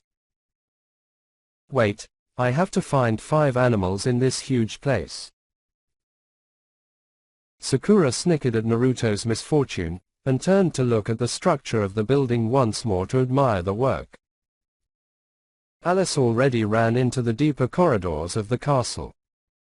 She was on the move to search for the animals. Though the question at hand was, what animals would Naruto be looking for? A white rabbit with a collar holding point cards sat in the middle of the atrium. A rabbit. Sakura-chan, watch out. This might be another ambush. Naruto warned. Shut up, Naruto. Sakura bellowed, this isn't like that at all. There's no way that'll happen again, so do your job and find those animals. She huffed as she saw her teammate ran to the west wing of the castle to start his search. Another bunny, adorning a scorecard collar as well, followed the boy. Really now, that guy can be a bit too lively sometimes. Isn't he like that most of the time? Shikamaru interjected, knowing his obnoxious personality, I'm sure that's what happens in missions. The girl sighed, making the older Alice raise an eyebrow. Surely the boy wasn't that annoying, right? Being lively isn't a defining drawback to a person's personality, but he can't be at the border between lively and aggravation in other people's eyes, right? Yes, but he has his moments. It's just really rare to see. Shikamaru understood, and followed up on the conversation, so was he referencing your first C-rank mission? He got a nod. A domesticated rabbit was used as a substitute. The caster was Zabuza, demon swordsman and one of the legendary 7 swordsmen of the Hidden Mist. I can see why Naruto would be wary of rabbits. Not you too. Now where could those animals be? Naruto asked himself while strolling through the bastion's hallways. The boy pivoted his head left and right in search of his targets. He saw a grand staircase layered in red velvet made stark contrast to the alabaster statues beside the rails. Deciding that going upstairs may have what he's looking for, Naruto sprinted up to reach the next level. Unknowingly, the statue's eyes followed the boy's movements as well, the rabbit following the shinobi. An eerie snicker echoed in the hallway just as Naruto became out of earshot. Naruto searched frantically for animals in nooks and crannies like he would expect any critter would do to hide from a person, yet all his efforts did not seem to pay off. He wasted minutes that might have been at least half an hour looking for animals he thought he would never find in this castle. But he couldn't give up. For his friends, he would win this game. He ran to a nearby flight of stairs and headed upwards to see if the elusive animals were hidden away there. He skipped 2 to 4 steps as his desperation rose steadily. At one of these steps, highly unstable, he placed a heavy foot, and fell through the stairs. Oh come on. He flipped himself to face the ground, and faced one of the larger chunks of falling debris before landing on it. He scanned his surrounding when he noticed a sparkling pool to his left. What interested him further was the fact that the pool had a mosaic design in the form of what resembled a bijou. Is that the sandby? He landed roughly, but the chunk he crouched on took most of the impact. He dusted himself off before walking to the pool's edge. He went on his knees and looked closer. A giant crustacean turtle with 3 tails ravages the shoreline. It is, kid. Kyuubi. Indeed. And I can verify that what you're looking at is the sandby. Just then, the rabbit that followed Naruto hopped next to him. On the rabbit's collar was a scorecard that had a score of 0, which visibly turned into a 1. So, I'm looking for images of bijou from different places and things inside the castle. The rabbit nodded as if it actually understood what Naruto asked for. Say, I can't count you in my score, can I? The rabbit smacked the scorecard it held on top of Naruto's cranium. Nope, ugh, didn't think so. He rubbed the affected area, and placed his hands to his sides while groaning, 1 down. And 4 more to go. He looked at the rabbit, rubbing its ears, and asked, do you want me to carry you? You must be tired from following me. He made a cradle with his arms, and the rabbit looked at him skeptically. Ultimately, it hopped into his arms, and leaned its back on Naruto's chest. Okay. Back to finding the bijous. He ran to a hallway in search of his next target. As he ran haphazardly, he had the stray thought of using his clones to help find what he's looking for. It would certainly help his efforts. 1,000 clones could easily sweep this castle clean in record time. Yet he knew it would be unsportsmanlike to do it against a little girl. Actually, hey rabbit, how many has Alice seen? The animal flipped its scorecard to show that Alice had already found 2. Hey, I gotta work fast then. I'll be picking up the pace, rabbit. His regular sprinting speed increased, making the poor mammal cling to Naruto's jumpsuit. The boy made a mental map of the layout of the castle as he ran, and Archer was surprised at this latent talent. This skill would be beneficial to an archer. If he could memorize the terrain, he could easily find weak points or areas where he can sneak up or shoot a person from afar. Archer already wanted his master to learn under him. Oh, the fun to be had with sharp, pointy things times 2 or infinity. Naruto turned a corner and bumped into a large, extravagant vase that was 2 heads taller than him. It tilted on its base, and spun on it. It weaved from side to side, threatening to end its life. It looked like a very expensive vase with its smooth and elegant craftsmanship. Both onlookers panicked and pushed on the tilted side of the vase. When stable, Naruto used one hand to wipe the non-existent sweat off his forehead. Close one, hey? He asked the rabbit, which nodded in agreement. Naruto looked at the vase. Who makes vases this tall? And who draws a tanuki on it? Some people have no sense of art. He turned around to walk away, only to get smacked by the rabbit's scorecard once more. The rabbit hopped off Naruto's cradle, and showed him the score to be 2-A. He looked at the vase closer. A. Ichibi. Shukaku. Well, I guess that's number 2. I can't believe my luck right now. I've literally stumbled on what I'm supposed to look for. Strange, I'm never this clumsy. He shook his head at the oddity of this fact, and never wondered about it again to focus on his goal. As he trekked the hallways of the castle, Naruto felt the ominous presence of something stalking him. He honestly thought some shadows were moving while he walked past them. It could be a trick of the eyes, but maybe not. The rabbit wasn't happy about this either because it was terrified like Naruto. Yes, the boy was terrified of ghosts, and with good reason that he can't punch them, nor blast just at their face. However, his goal was more important than his fear of the souls of the dead. One such shadow sprung from a corner and shot past him, and startled the still red-haired boy. His steel resolve bent.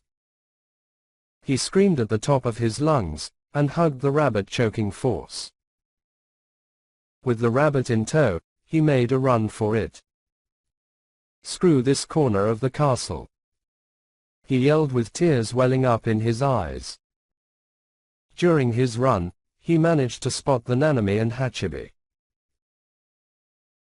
The former was on a lampshade that displayed its ability to spew reflective particles able to blind those who stare at it. The light underneath it accentuated these particles by lighting up the dark room with spots of light that resembled the stars in the night sky inside the dark room. As for the Hachibi, Naruto found the beast in the shape of a piano with its tentacles forming the place where the keys were placed.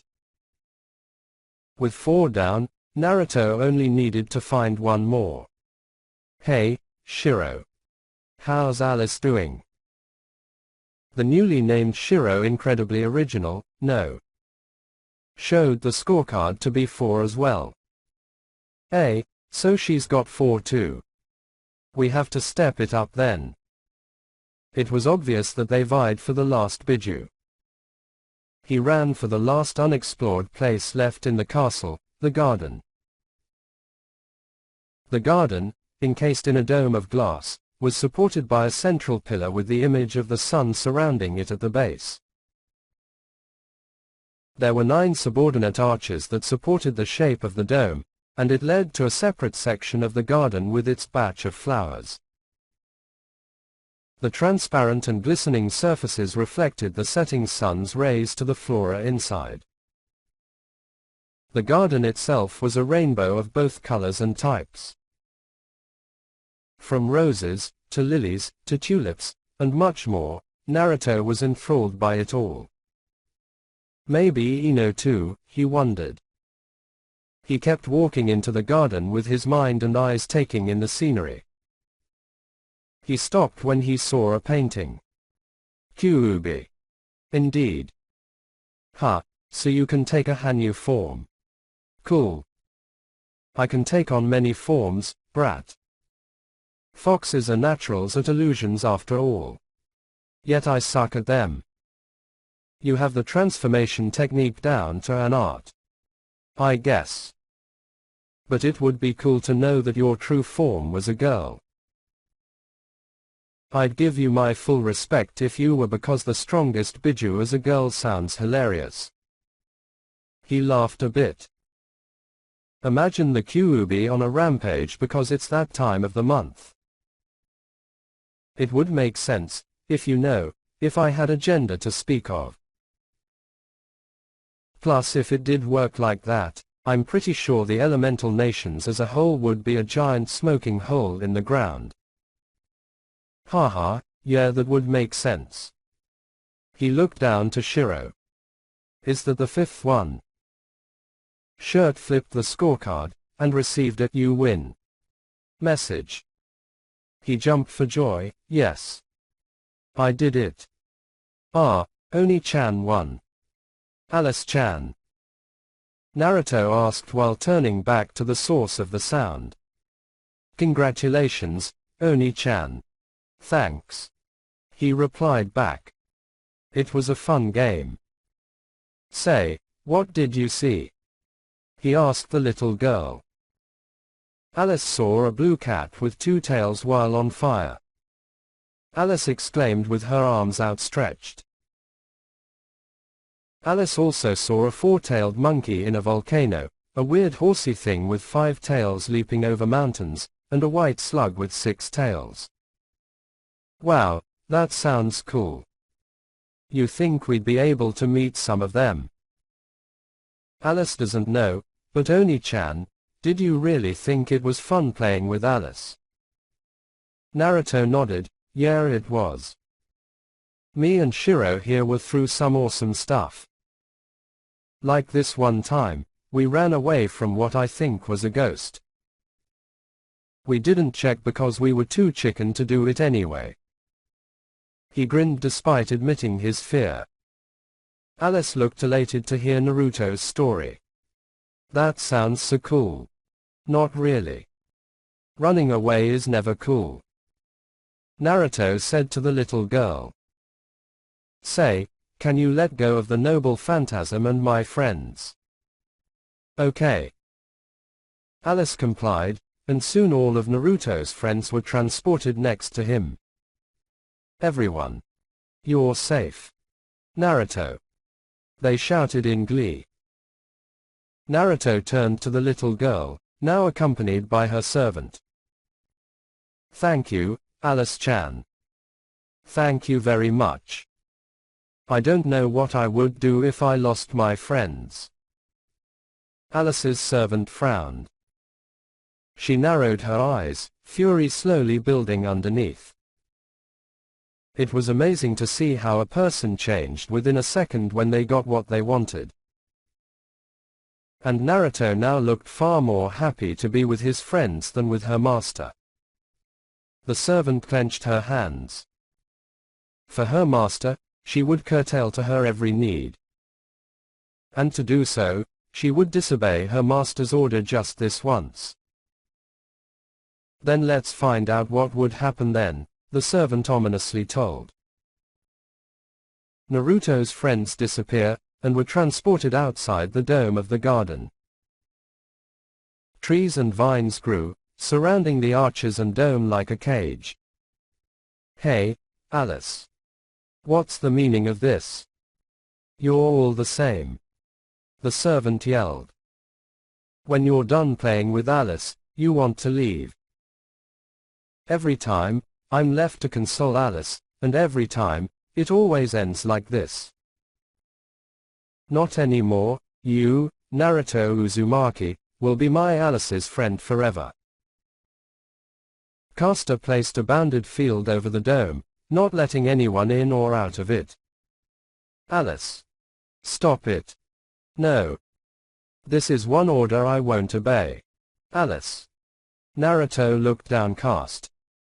Is this really what you want? Did you want a friend, Alice? Sorry.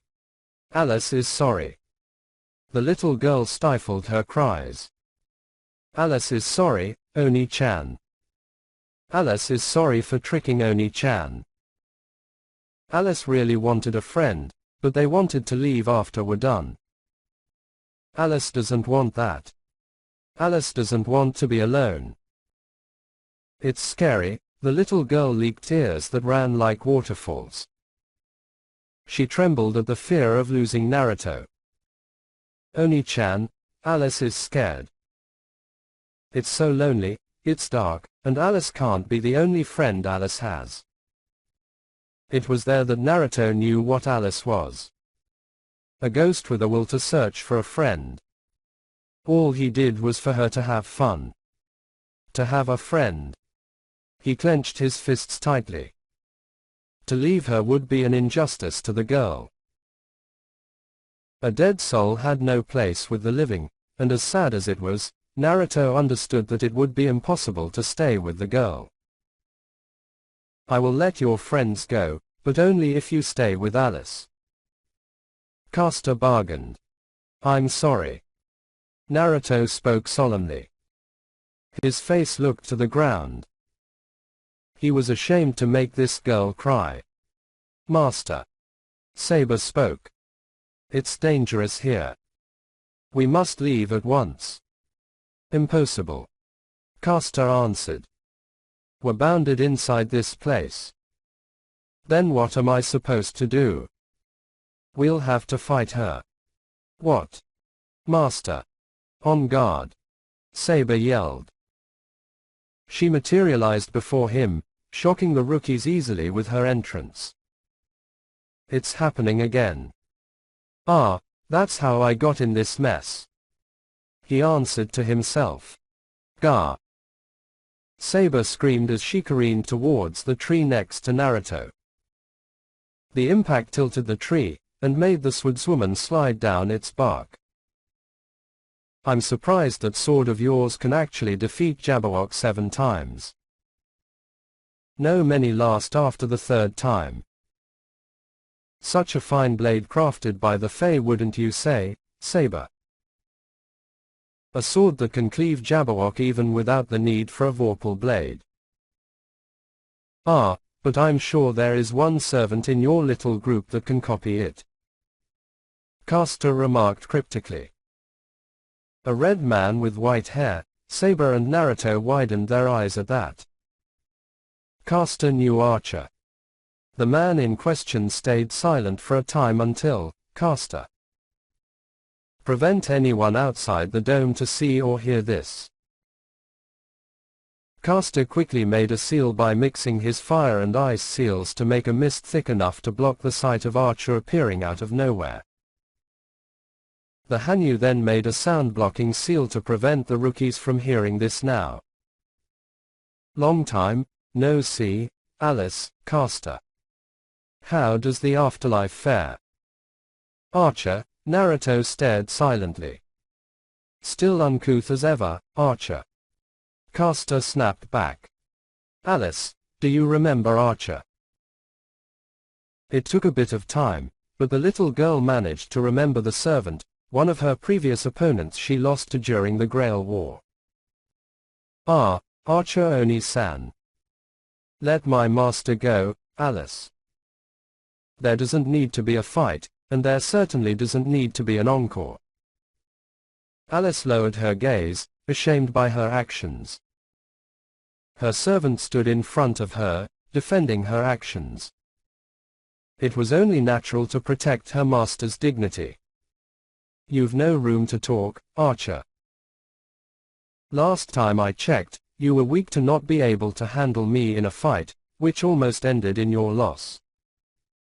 Ah, but that was because of Hakuno. Archer answered. She wasn't a magus like most people were when she participated in that war. Archer crossed his arms. Her inexperience utterly weakened me, made me fight on equal terms with you, and use skills I only had at the moment. Had I had a master like the one I have right now, who has raw potential waiting to be refined and released, I would have wiped the floor with you, Caster. Jabberwock roared, and Caster kept her composure. Well then, if you're so confident, then come and try once more. It charged with its fists ready to pummel the archer to dust like he almost did before during that war. Predictable, Caster. Archer remarked. The man outstretched his right hand, and projected a vorpal blade, a strangely curved sword, and slashed the monster's head cleanly. I would have thought a crafty servant like you would not be so hasty to lose. He took a stance, and readied himself to eliminate Caster. However, I don't wish to fight, Caster. Return from whence you came. The dead don't need to stay in the land of the living. And what say you, hero? Caster roared. You are not among the living as well. You, wrought iron hero, are nothing more than a cog of the past like us. You've no say, hypocrite. Caster threw projectiles of prana at Archer, forcing the man to deflect the attacks with ease. Memento mori, Archer said calmly. Caster halted quickly because she knew what those words meant. Remember that you must die, Caster translated. Most servants were humans to begin with, so I'm surprised you knew the saying. So let me be clear. Your master must move on, Caster. You damn Archer. You know I can't do that. In her rage, Caster attacked. Archer was ready to deflect it again when Naruto went in front of the attack. Smoke enveloped Naruto's body. Master. Grr. I'm fine, Archer. Naruto said. The boy removed his jumpsuit top, damaged beyond repair. That really hurt, you know. The smoke dispersed, revealing an almost equally damaged mesh shirt armor in the shape of a hole that burned the surface of the boy's skin. Thanks to Kyuubi, Naruto quickly recovered. Archer, Saber. Stay back. The two servants stared in shock. That's an order. Reluctantly, the two relented, and let their master do what he wished. Alice's eyes shook with tears. Oh Oni-chan, she stared at the impassive face of Naruto. Alice-chan, Caster. Stop this. Naruto pleaded. I don't want to fight. I'm sorry, but that's impossible. Caster replied swiftly. To do so would violate my master's wishes. A model servant, the boy muttered to himself. Well then, how about a bet? I win, I leave. You win, I stay. They aren't a part of this. Caster scoffed. So you would prioritize the safety of your friends, than your own life. I cherish my friends, Caster. Naruto replied. They're the first things on my mind. I've always been a gambler, for my life that is. Living all alone, I've come to think of myself as a survivor. Naruto explained calmly. So why not take up the offer? It's a simple bet. Master. I must advise that you let me do this, Saber. Naruto bent his legs with a widened stance and loosened his arms. So, have we got a bet? Saber stiffened to obey her master's wishes. She wasn't under the influence of a command spell at all, but she wanted to help. Archer could see Saber's hesitance. Good luck, Master. May Lady Luck be on your side. The red-clad man disappeared with his hopes placed on his master. From what he'd seen, Archer had a feeling that his master was capable of beating this servant. Either psychological or physical, his master would beat Caster. Caster, you may destroy your seals. Okay, Archer. The furry servant did as told, and destroyed her seals, dispersing the mist, and allowing the rookies to hear what was happening once more. The other servants stayed silent because they too believed that their master would win. It wasn't a matter of chance. If their master lost here, then what was their purpose? Whoa! Naruto. What happened to him? Very well, your life as the prize. I shall take that bet for my master. Let's go. Naruto charged towards the servant. Caster responded in kind with a barrage of prana projectiles. The genin bobbed and weaved around the attacks, and managed to dodge most of the attacks. Some grazed his sides, yet did not affect him too badly. Singed marks covered his arms and legs, and his clothes were slowly disintegrating with each attack that landed. The hell is going on in there? Kiba barked. Your friend is betting his life in order to see whether he leaves or he stays. The older Alice answered. All and any who play with Alice are forced to stay with her to be her friend. Those preceding Naruto perished under the Black Alice's rage. That idiot, Sakura said. He's being selfless again. Naruto, you better win. Naruto did not hear Sakura's words of encouragement. He was blasted across the field by a direct attack. He rolled on the ground, his shirt barely hanging to his body's frame. He made a hand sign, Shadow Clone Jutsu. Multiple clones backed the boy as the original charged towards Caster. The clones followed and used unconventional movements to close in on Caster.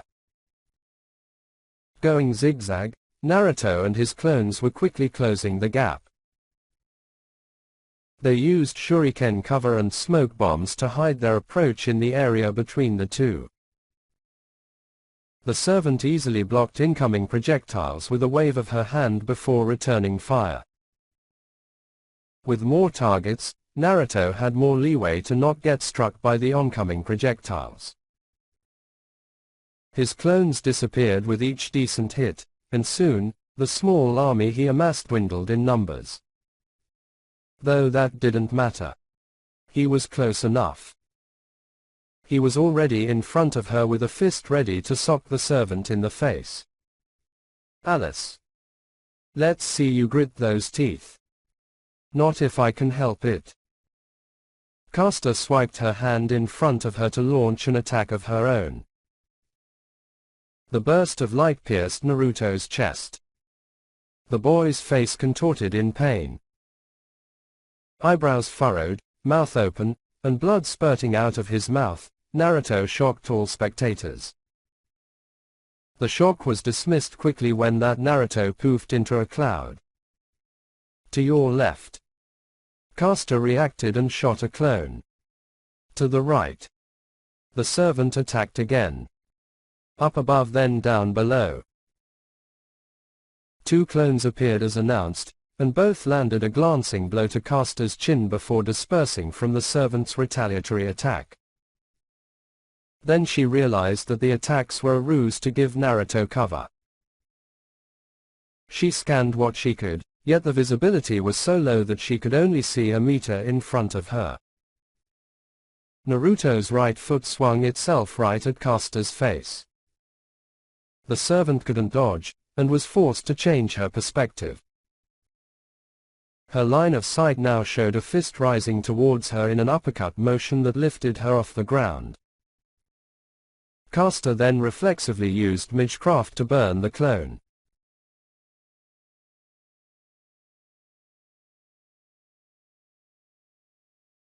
You're not gritting those teeth. Prepare for a world of hurt. Naruto emerged from the cloud in front of Caster with a chakra-coated fist bearing down on the servant. The still airborne servant experienced the impact of Naruto's punch. The surrounding area exploded as the sheer force of the punch created a shockwave a second after the hit. Naruto quickly chased after her to keep the pressure. The sound fists breaking bone and trees echoed in the dome. Explosions emerged as well, showing signs of retaliation from Caster. A massive cloud spread through the area, and the flora fell one by one with each second the fight continued. Pillars of fire, ice, and the occasional gust tore through the garden. Many screams of pain accompanied the explosions, but most of them came from clones, and not the original. Though that didn't mean the genin was unscathed. The two broke out of the wall of trees. Caster still looked presentable whereas Naruto looked barbaric with the tattered clothing he had. His pants were significantly reduced in length as shown by burnt edges and vaporized stray pieces of string holding on. His shirt might as well be gone from existence because his chest had a significant burn mark on it that was being treated quickly by Kyuubi. Not bad, Naruto commented. Though could you lay off on the explosions? If this keeps up, I might end up naked. Because of the critical event, the rookies now came to realize this little detail. None were too happy with the boy's attempt at humor. Hinata didn't even blush at the fact she's seeing her crush's bare, albeit bruised, burnt, and scarred body. I would ask you why you can hit me, but it seems you've aid from them. Them. Now that you mention it, I guess they are helping. Naruto sensed an energy almost similar to chakra flowing in his fists, and Kyuubi's chakra was mixed in as well to add a bit more lethality.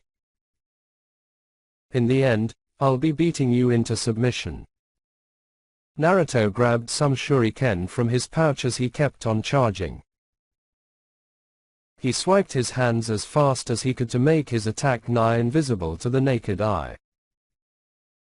Caster effortlessly blocked them with a wall of prana.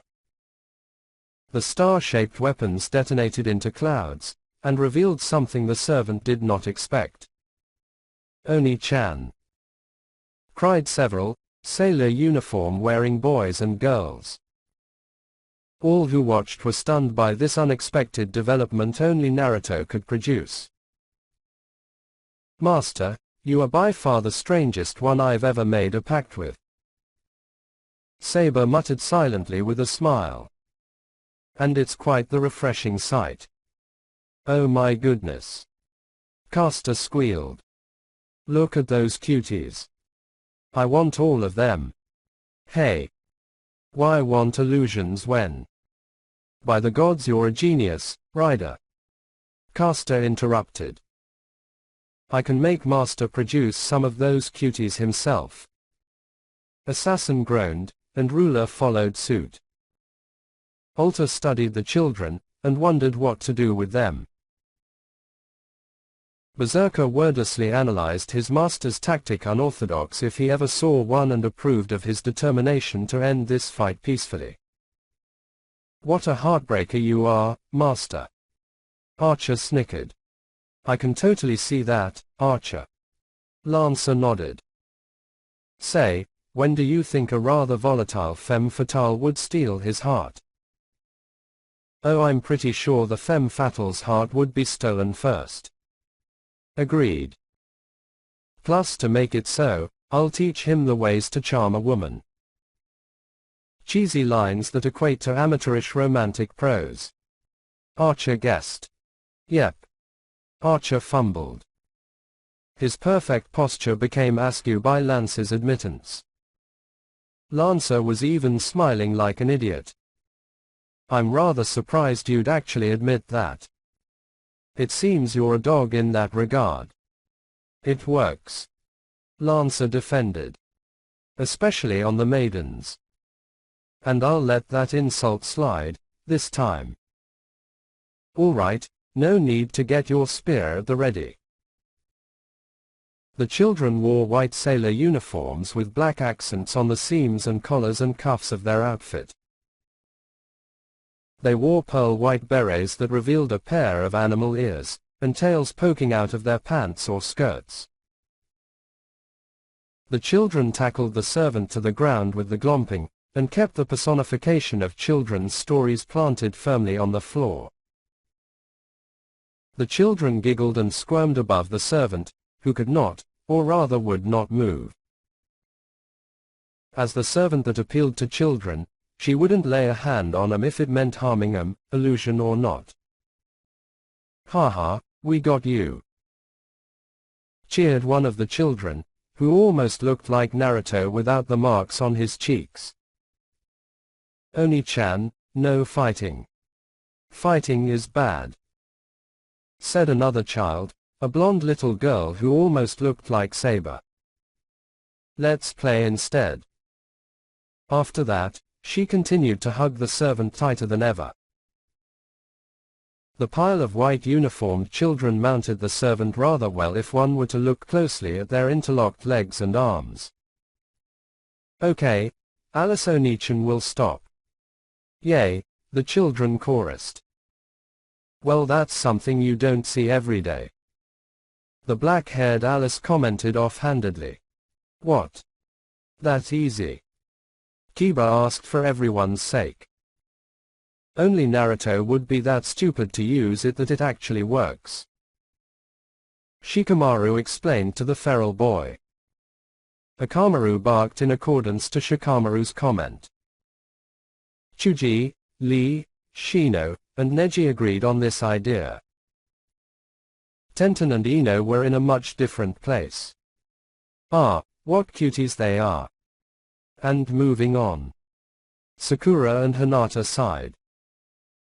Both girls placed a hand on their chest to relieve themselves of a breath they didn't know they held in. Thank goodness, the two chorused silently. Now, that, wasn't so hard, was it? Naruto asked the servant. He plopped himself to the ground, his phantom wounds taking a toll on his body. I know that you want to please Alice, but to torment her with the idea of having her play with living people, who have their own lives to live, is not something you should do. Let your master rest in peace, Caster. Oni-chan, Alice said weakly as she collapsed. Naruto grabbed the girl by her arm with his left cradling her back and his right firmly grasping one of her wrists. Hey. What's wrong? Alice is sorry. She said while pouting and looking to the ground and on the verge of breaking into tears. You don't need to apologize, Alice. Naruto softly spoke. He patted the girl's head. You only wanted a friend, and I understand that. I don't mind you haunting the village, but don't keep them here to play with you forever. They have family, friends, and lives to go back to. Besides, you have me as a friend. Naruto said optimistically as he pounded his chest with an enclosed fist to his heart. I admit I won't be here for a long time, but I promise to come visit this place once in a while, okay? I can't have a sad little girl alone without a friend to play with after all. Alice had a hopeful smile on her face. Naruto returned the gesture with his trademark grin. Oni-chan, you sounded really cool just now, Alice said to the young man cradling her. Really? Hey, Oni-chan, when we meet again, let's play house instead. Okay. Everyone but Naruto gawked at the implication. Though the more sensible ones thought that the little girl would be too young to understand her double entendre. At least they hoped that the girl didn't know what the second meaning was. The Kunoichi were with gaping mouths, unable to comprehend what Alice uttered in that sweet, innocent voice. Hinata promptly fainted, Sakura blanched, Ino adopted a thinking pose, and Tenten scratched her head. The last two were trying to figure out whether or not the girl meant it in the way they thought she meant. Meanwhile, Naruto's caster was infuriated. That's it on that matter. On a completely different note, Naruto had no idea what Alice implied. He thought that they would play as brother and sister, and never thought about it on the other way. Actually, he couldn't think of the other way because he hadn't learned about the birds and the bees. Kunoichi were told earlier in their life, and clan children as well, but for the rest of the new shinobi in the force, they had yet to learn their X-rated subject matter. So in a simplistic, naive reply, Naruto answered, sure. The men gave a resounding facepalm while the women looked terrified of what Naruto signed himself to. Caster was restrained easily. No need to hear about her sporadic outbursts of hate. To top it off, Alice kissed Naruto's cheek. One can only imagine what Caster's outburst may look like: battlefield, massacre, absolute destruction, or Armageddon. Lancer unknowingly activated his battle continuation skill out of battle. Archer proceeded to use his eye of the mind to foresee any attacks. Berserker howled in laughter, his amusement soaring far above his madness. Rider did the same as Berserker, and laughed loudly. Assassin was merely questioning how naive her master was.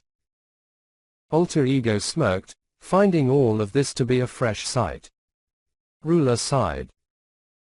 Kyuubi was asleep, but it knew it had missed something amusing. And Saber. Right. As for the woman outside of her master's head, she had no idea how to react to this. All she knew about this rather interesting encounter would be the fact that this would be her master's first dose of flirting. In a weird, responsible way, this might be the spark that just might force her to teach the boy about sexuality and sex. And Archer will be there to help. There will be dolphins and dragons to be discussed and much more. Archer had the distinct feeling that he would regret teaching a rather critical point of adulthood. Somewhere in the village, both Jiraiya and Kakashi felt the urge to corrupt a late-blooming, young man. They would tell the boy of the wonders of the female body with excruciating detail. Also in the village, Tsunade resisted the compelling force to hurt Jiraiya and Kakashi from corrupting an innocent boy. Shizune scurried away when she saw her master made cracks on her desk for no reason. Alice, her servant, spoke. "I'm sorry." "Don't be, Alice." Alice gave Alice a friend. "Thank you." Caster stiffened when she heard her master's simplistic answer. She thought the ghost girl would be mad at her for her failures. "Thank you so much." Caster muttered her last words before disappearing into a golden glow. "Hey, I've been blessed." The space occupied by the servant was vacated, and eventually made the pile of little boys and girls collapse into a cloud. Everyone was left speechless by the servant's disappearance, but it was Alice's disappearance that actually caught him off guard. The little girl in white was visibly fading from existence like a flickering light. "It looks like this is goodbye, Oni-chan." "Nope. I'll see you later." "That's a promise." The little girl's face had the biggest smile she could ever put. Tears leaked at the corners of her eyes, and she was laughing for a joy she never thought she would obtain. "Thank you, Oni-chan. Alice will be here and waiting." The words of a lingering spirit stayed for a while. "Bye. I think it's time for me to leave too. I've been haunting these parts for a long time now, and I think it's a nice change of pace to go to that light. See ya." The last of the Elises blurred from existence, leaving the rookies and one Saber in another part of the park they were in before they started this mini-adventure. "Well, that was a thing," Kiba stated. "Understatement if I ever heard one," Neji said to the Inuzuka. "You know," Naruto started to say, "I think that was my first exorcism." He stared all around him, and saw translucent silhouettes of people most likely dead, and among them, Alice was along with a pair of brown-haired teenagers in tan uniforms that both Archer and Caster recognized. These two waved at him, and smiled before disappearing like many of the lingering spirits did soon after. Naruto smiled. Alice was in good hands. "Still scared of ghosts?" Sakura asked her teammate. I don't think so. If they're as cute as Alice-chan, I think it'll be fine." Inside the boys' mindscape, Archer and Caster were treated to a past they thought they would never see again. "Haku, no," the two said morbidly. While their master couldn't hear their previous master's words, the two servants heard it clearly. Off to an adventure, I see. Take care of yourselves and that master of yours," said the teenage boy. "Safe travels, for you and your master, Archer," said the girl in that soft voice of hers. "We won't disappoint," the two servants proclaimed silently. The other servants beside them stood silently to let the two reminisce. Except for Lancer. The blue-clad servant was reminiscing in his own way as he remembered his master in that war. "Hey, Castor. What happened to her?" Castor proceeded to take a thinking pose. "Oh, your master, right. She became an anomaly in the system, but was never deleted. So she decided to help us out, and got us out of a lot of tight spots. I'm pretty sure if it weren't for her, we wouldn't have won. She was there in front of the Grail with us when my master, Haku, walked up to Moon's cell to be deleted." Wait, deleted? All anomalous data is to be deleted upon touching the Grail. My master was formed from the physical appearance of a boy stuck in cryogenic freeze because he was infected with a virus. He was the last subject the doctor was about to treat on for a cure, but it seemed the doctor perished before he could concoct the cure. Castor explained thoroughly. As for your master, she was transported back into the real world as per my master's wish. She's fine, Lancer. That's good to hear. So I take it the lass acquired some unwanted affection for him. HMPH. Don't even start that conversation. Aha. You. Lancer, please be quiet. I don't want to die. Archer interrupted. On the outside, Sakura was glad her teammate somewhat got over his unnatural fear of ghosts. They had supernatural abilities too. Why should he be surprised about ghosts? Oh, by the way, Naruto. When are going to put on a pair of pants and a shirt? Naruto looked at his overall appearance, and chuckled nervously.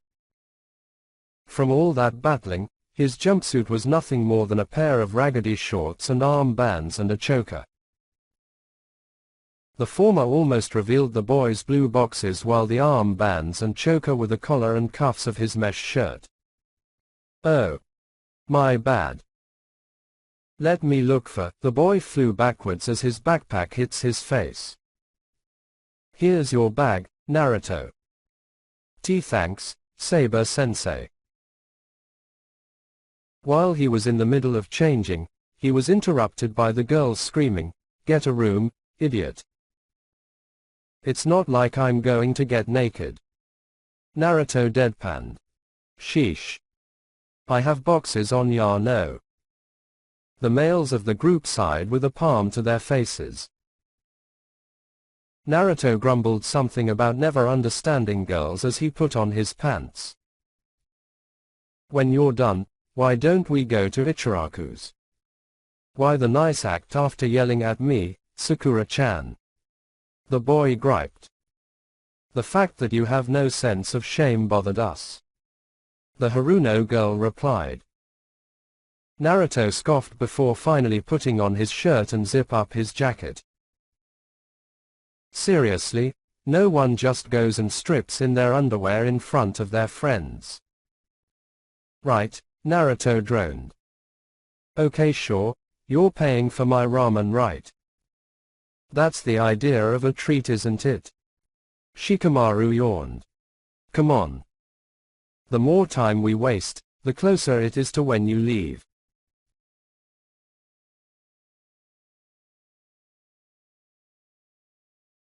The Nara smirked. Besides, you wanna gobble up some 30-something bowls before you leave, eh? He walked away towards the direction of the ramen stand.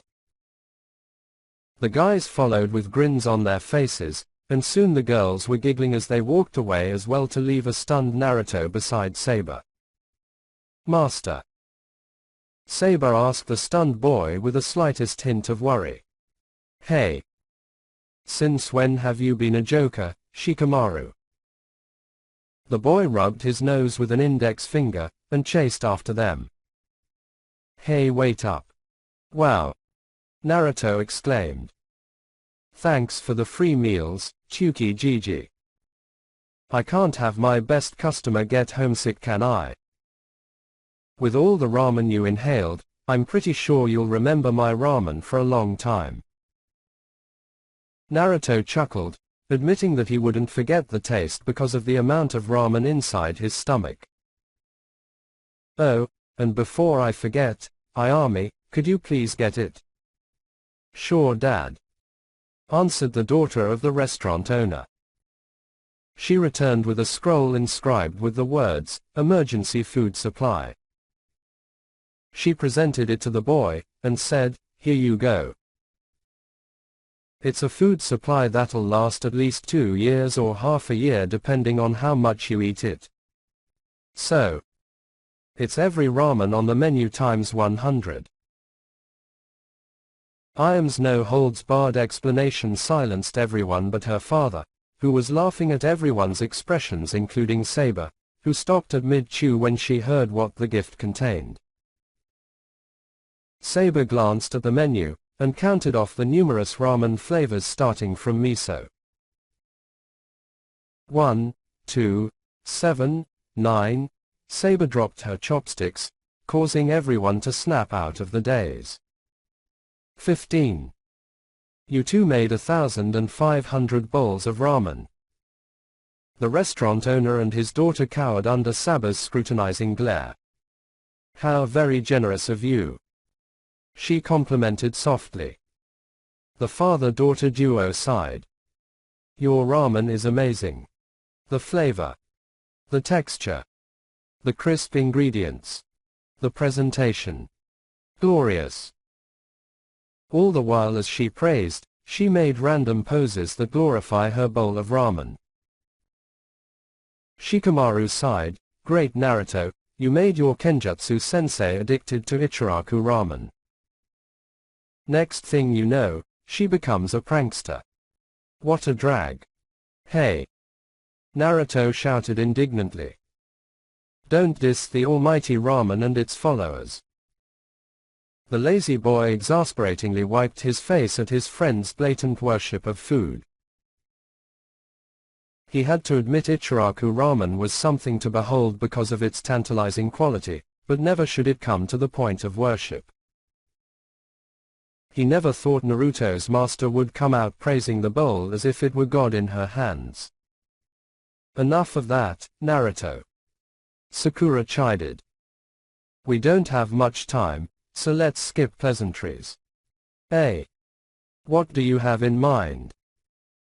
A book on tactics was shoved right beside him.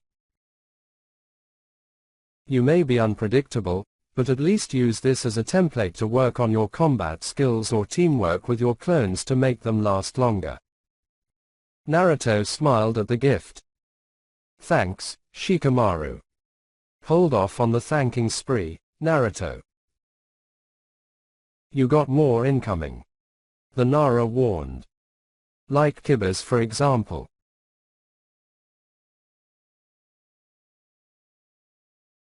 The hooded Inuzuka chucked a box of soldier pills and tracking techniques as well as ways to stalk a target. Shino provided an encyclopedia of insects found throughout the elemental nations. Neji gave a scroll on evasive close combat techniques, and possible follow-ups after the maneuver. Lee, with permission from Guy, gave a scroll on the basic stance, kata, and techniques of Goken as well as the ridiculous leg weights and the green tracksuit to go along with it. Ino reeled back as if offended by the sight. Thanks, guys. Though why are most of these oriented for combat? Naruto asked with suspicion in mind. You suck. Kiba answered bluntly. This got a small rise from Naruto, but was interrupted before he could say anything.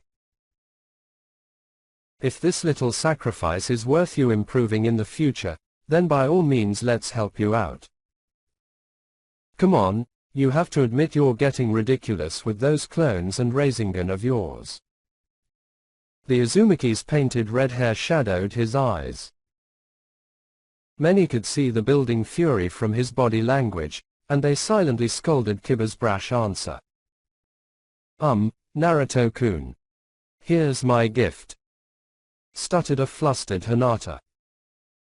She handed the boy a first aid kit, and a book on the weaknesses of the human body for non-lethal combat. Including the chakra points, the book also contains submission techniques, and ways to manipulate the enemy to throw him off balance. Naruto's confidence lowered as shown by his shoulders drooping lower than before. He grumbled at the fact that even Hinata was giving him a combat-oriented gift. Now. No need to be rude to Hinata, Sakura said to the depressed boy. Here. She handed her teammate advanced chakra control techniques and entry-level medical ninjutsu all the way to intermediate if only to heal slightly lethal wounds. You do need to work on your control. That's something you have to admit. Wow, what a hypocrite you are, Sakura, Ino snidely remarked. Oh. And what do you have to give? Sakura snapped back at her best friend. Ino presented a small pot containing one orange flower in bloom. I got Naruto this. An Asiatic lily. So pretty. Hinata commented. Right. Plus it describes Naruto well. Naruto leaned back. How so? Well, the orange means happiness and optimism just like you usually are. She smiled brightly. Plus I heard you had a hobby for gardening, so I thought why not give you a pot with a flower that describe you so well. Naruto grinned and thanked the flower girl for her thoughtfulness. Everyone sounded a bit miffed at the comment except Shikamaru, who bothered himself with watching the passing clouds. Oh, and I also got you shampoo to wash off the paint. You're supposed to keep washing your hair until the paint is gone. It's still sort of wet, so it'll make for an easier time. Thanks. I may like my red hair, but I kinda want the hair color I was born with. I agree. Much better as a blonde. At least you look presentable as a blonde with your outfit, said a man from outside the restaurant. Moving aside the cloth covering the top half of the entrance, Kakashi showed himself. Yo. I see you're well into the gift giving. I'm not late, am I? Just slightly, Kakashi-sensei, Sakura replied. I'm surprised you're remotely on time. Ow. That actually hurts. I can't be on time to see one of my students off. Let's be honest, sensei, Naruto interrupted. You hardly taught us anything but teamwork. I see you're in working order if your mouth is blabbering. Naruto frowned. Asuma, Kurenai, Anko, come on. The Junin beckoned. The Junin entered with a bit of difficulty due to the amount of people in the restaurant, but they were comfortable in the end.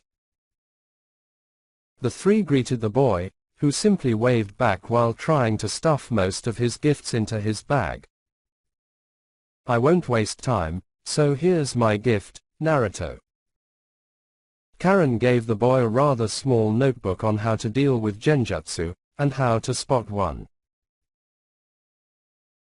A simple gift that one would expect from the genjutsu mistress, like the next one he would receive from Anko, who gave him a rather visual book on torture and interrogation techniques.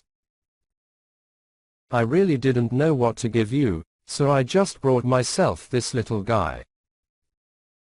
He showed a small piece of blank paper, and handed it to the boy. Just channel your chakra into it, and you'll know your chakra affinity.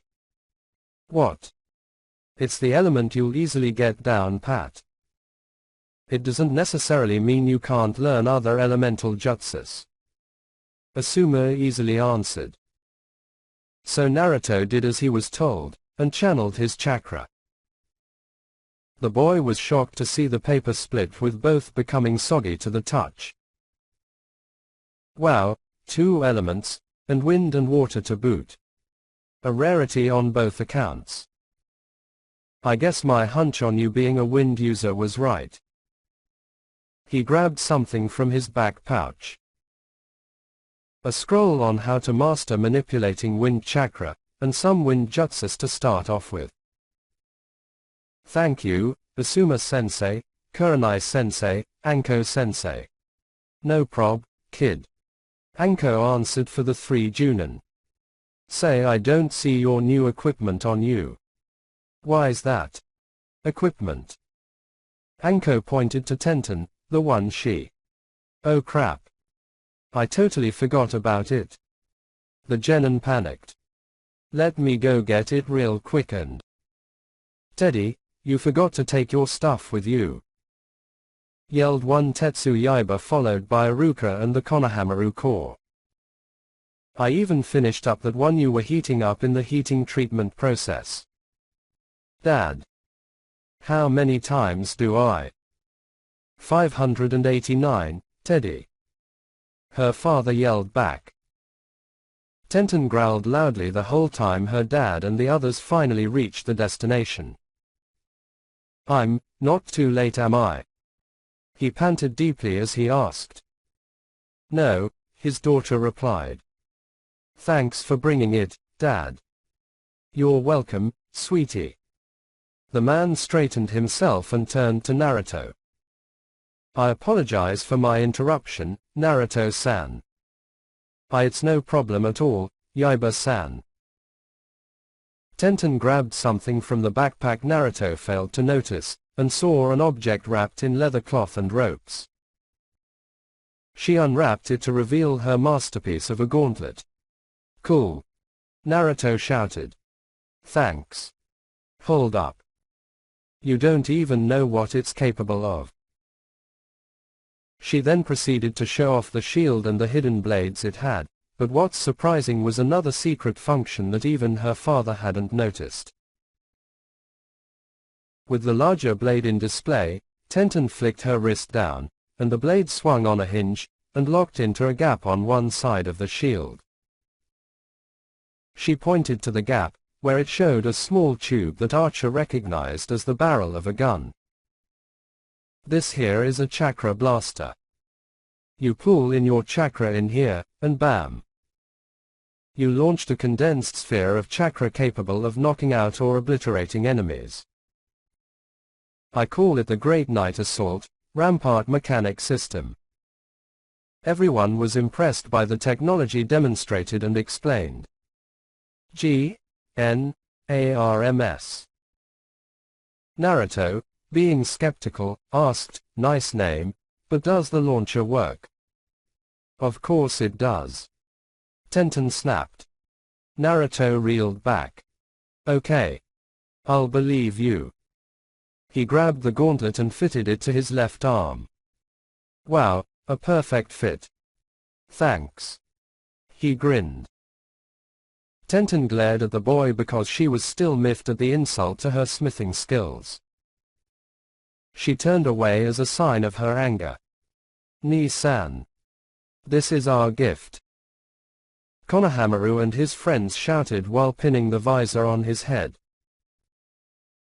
The boy almost fell from his seat, yet managed to recover enough to see through the eye slits. A visor. Nice. You made this? He asked the Sarutobi. Konohamaru shook his head, and pointed to Tenten, still angry at him. He removed the visor and inspected the metallic orange and black on the knight-like visor. Amazing craftsmanship, Tenten. And thanks for making the idea, Kono. The 3 children smiled happily. Tenets relented, and gave the Uzumaki a small smile after appreciating the boy's praise. You better tell me the kinks so I can make it better, okay? Roger that. He chuckled, then turned to Iruka. Long time, no see, sensei. Indeed it has. Here's travel money. You're going to need supplies while you're in your journey, so it's best to have a large amount to spend for necessities. Naruto bowed and pocketed the decently sized bag of Ryo inside his bag. Naruto was then presented with a pair of Kodakas. Take this, Naruto-san. What? A gift from you? Yaiba-san, I may know you, but I don't think I am warranted to be given a gift from you. It's not from me, but from your mother. The blacksmith answered. I may have forged it, but it was your mother who had it in her mind to make you the wielder of this pair of weapons. Naruto slowly reached for the swords, his birthright. His mother wanted it, made it for him. Thank you very much, Yaiba-san. And what's with the pity party all of a sudden?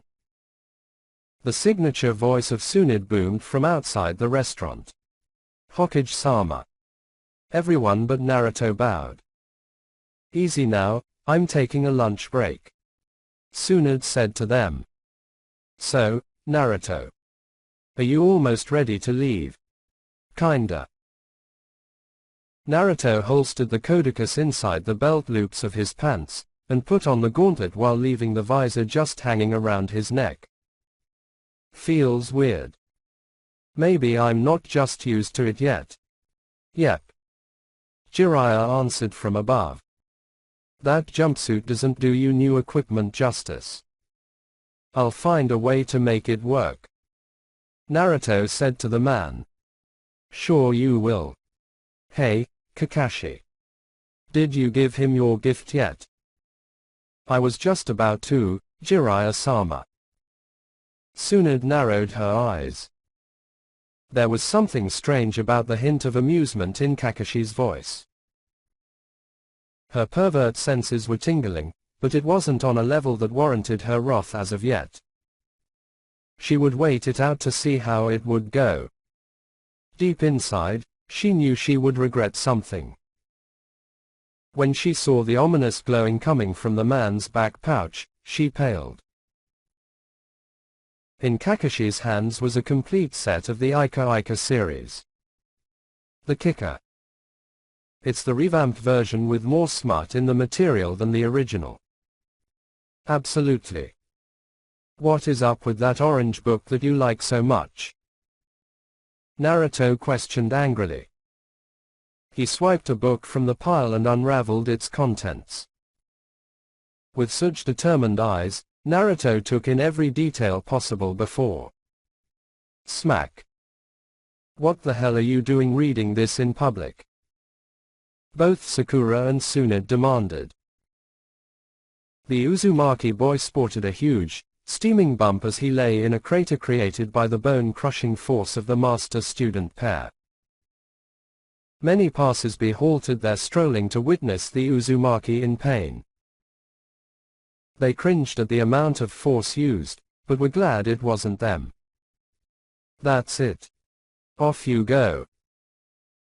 Tsunade grabbed Naruto's collar and the hem of his pants, and swung him back and forth like a pendulum. Hey, hey. No need to do that to my precious student, Tsunade. The Hokage unceremoniously dropped the boy back to solid ground. Naruto let out a small, oof, and quickly sat normally. You corrupt him, and I'll castrate you.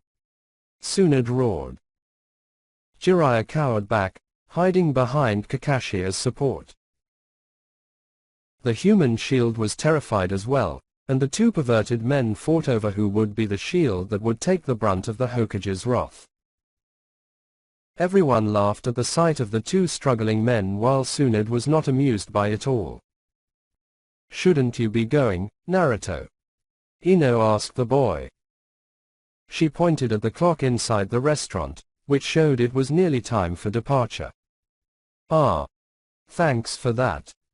But can I have one request, Ino? Name it. Thanks for the flower, But could you take care of it in my stead?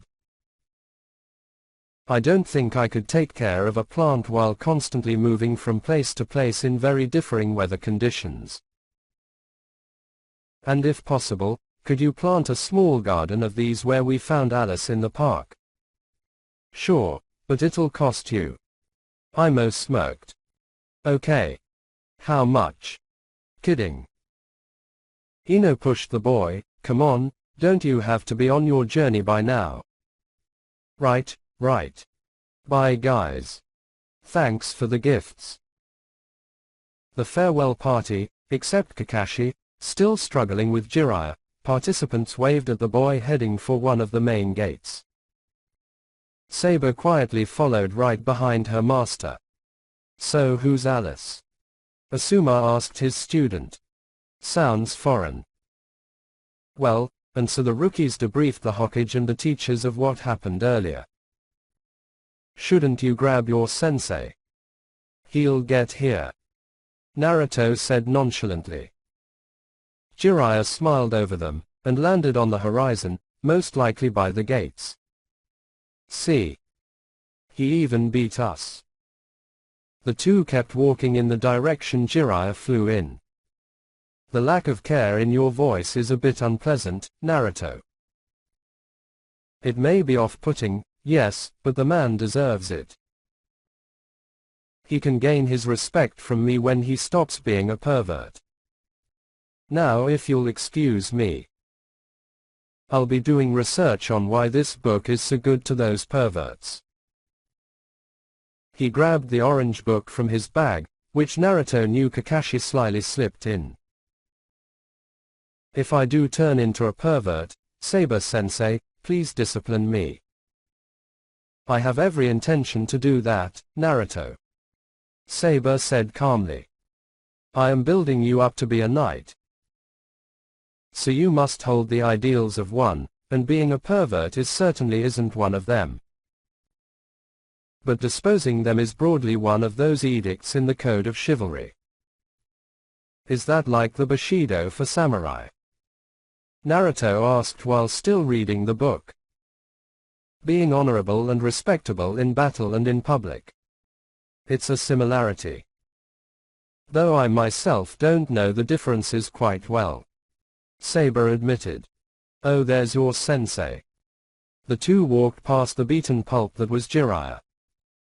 If he was thrown in their direction, then they had to be going the right way. Or they could be going the wrong way.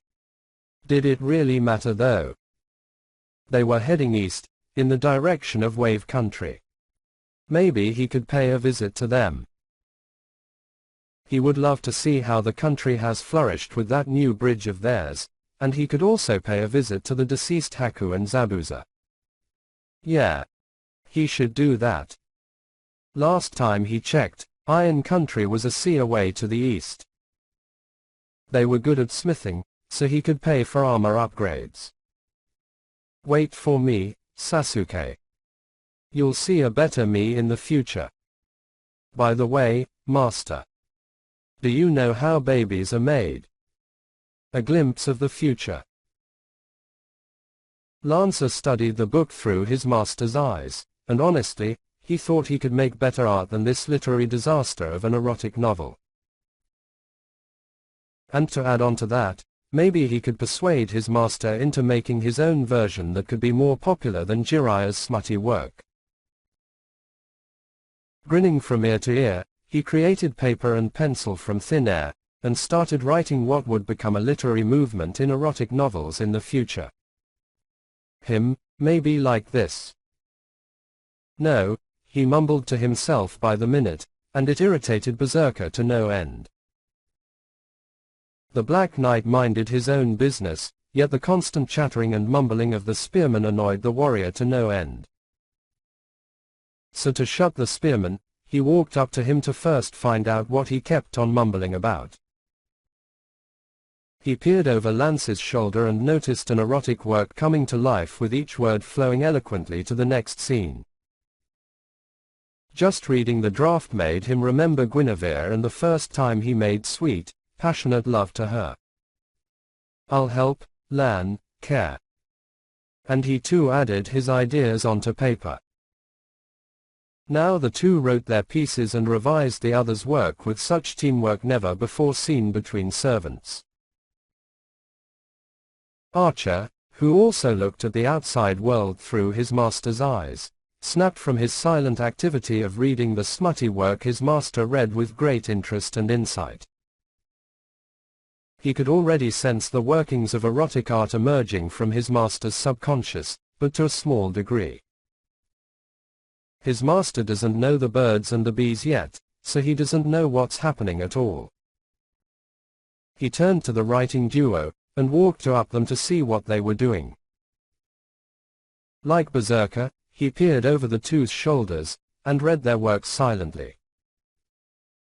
Bodies writhe in pleasure, moving in rhythm like a metronome keeps a beat. The beauty with hair which resembles that of fire moans with euphoric bliss as her serenading voice spurs her lover to keep going. She utters her lover's name, and it sounds as smooth as the finest silk found in the world. Just hearing his name moaned with such passion encouraged the man to satisfy and adhere to his lover's lewd wishes. More, Haru, she demanded with tantalizing desire dripping off her mouth as her words escape her smooth lips. Sweat glistened off their bodies like rain hitting a window, and their bodies succumbed to the throes of passion with each rhythmic beat the couple danced to. Haru. Entrancing moans and smooth embraces from the man's lover caused him to make the beat go faster. The bed creaks repeatedly under the force, making them bounce off the bed as if they jumped. It almost seemed like the bed wanted to give up under the couple's passionate lovemaking. Haru. Faster. His lover's entrancing pants and desperate gasps of air certainly permeate throughout the room like mist. The man needed to hear it more. The pleasured pants, the longing moans, he greedily craved them. He craved them to the point of calling his lover his property. Only he can love her the way he does now, and only he can touch her. The same can be said from the woman's perspective.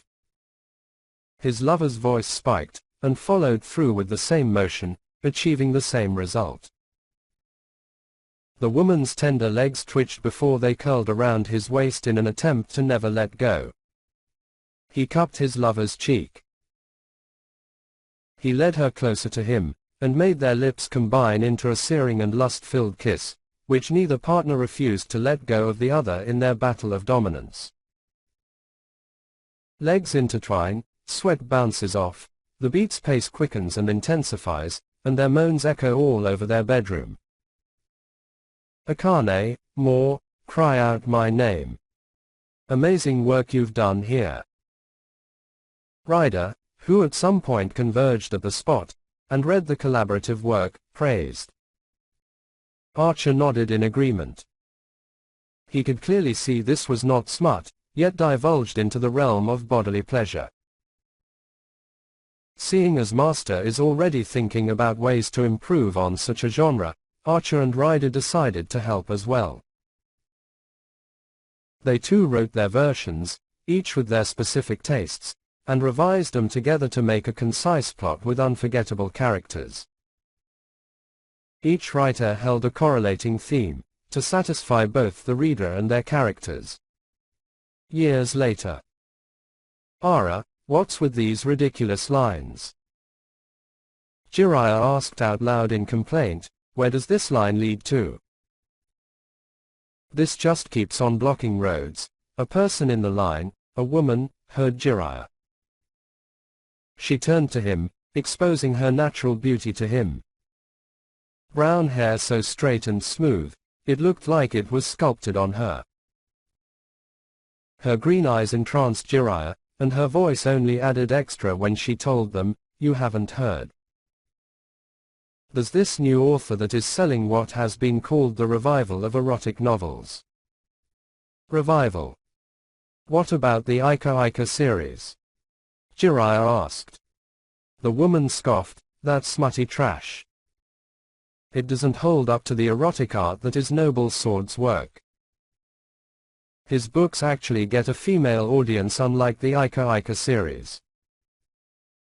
Noble Sword actually understands that women should be able to enjoy literature like that.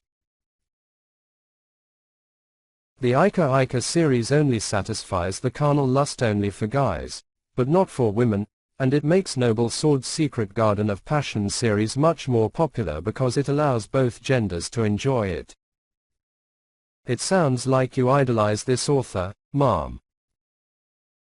Naruto happily commented to the lady, "Are you proud to be a fan of an author that writes your so-called erotic art?" The woman nodded shamelessly, and so did other women who overheard the conversation. Naruto was taken aback by their enthusiasm, and could not help but smile at their reasons on why this author was popular. Jiraiya, on the other hand, seethed at this new, upstart author taking his customers and gaining more from women. He needed to see how this author wrote, and learn from it to make his better in the eyes of everyone. He'll make his series the revolution in erotic literature, not this no-name writer. Hours later, Jiraiya sobbed uncontrollably. He purchased a book of Noble Swords. The story itself had intriguing characters and plot, and this author emphasized character development and personalities of each character along with the romance. Upon reaching the first erotic scene, which took 20 chapters of the novel, quite a thick novel, he burst into tears as he became immersed into the scene. He could feel the couple's passion, and how they desperately wanted to outdo the other in pleasuring their partner. Meanwhile, Naruto became seriously insecure with this pathetic, sobbing version of his perverted sensei, yet at the same time, successful in doing what his sensei couldn't do and achieved a female audience along with the male. He left the room with a grin splitting his face. He gave Jiraiya the same excuse of hitting the town to see the sights when he'll actually be writing his next literary success with his servants in a peaceful setting, away from his competition. In Konoha, the bookstores were being filled to the brim with both men and women wanting to buy Noble Sword's newest work. Among these people, both civilian and shinobi, the fifth Hokage was among these customers waiting in line. She too became a fanatic in the author's work. It was by far a better, more artful way to show a couple's passion, and she knew, or at least had an inkling of the author's mysterious identity. Noble Sword. After hearing about the orange warrior swordsman, not like any samurai anyone has ever heard of, with sunny and spiky blonde hair, she just knew it had to be Naruto. And my goodness, did his work just immerse readers into the steamy action going on. His writing really got her hot and bothered, a feat none except him had done before through literature of all things. She decided that when the shinobi returns, she would give him a large monetary reward for making such masterpiece compared to Jiraiya's smut, if only to be a big insult to her teammate.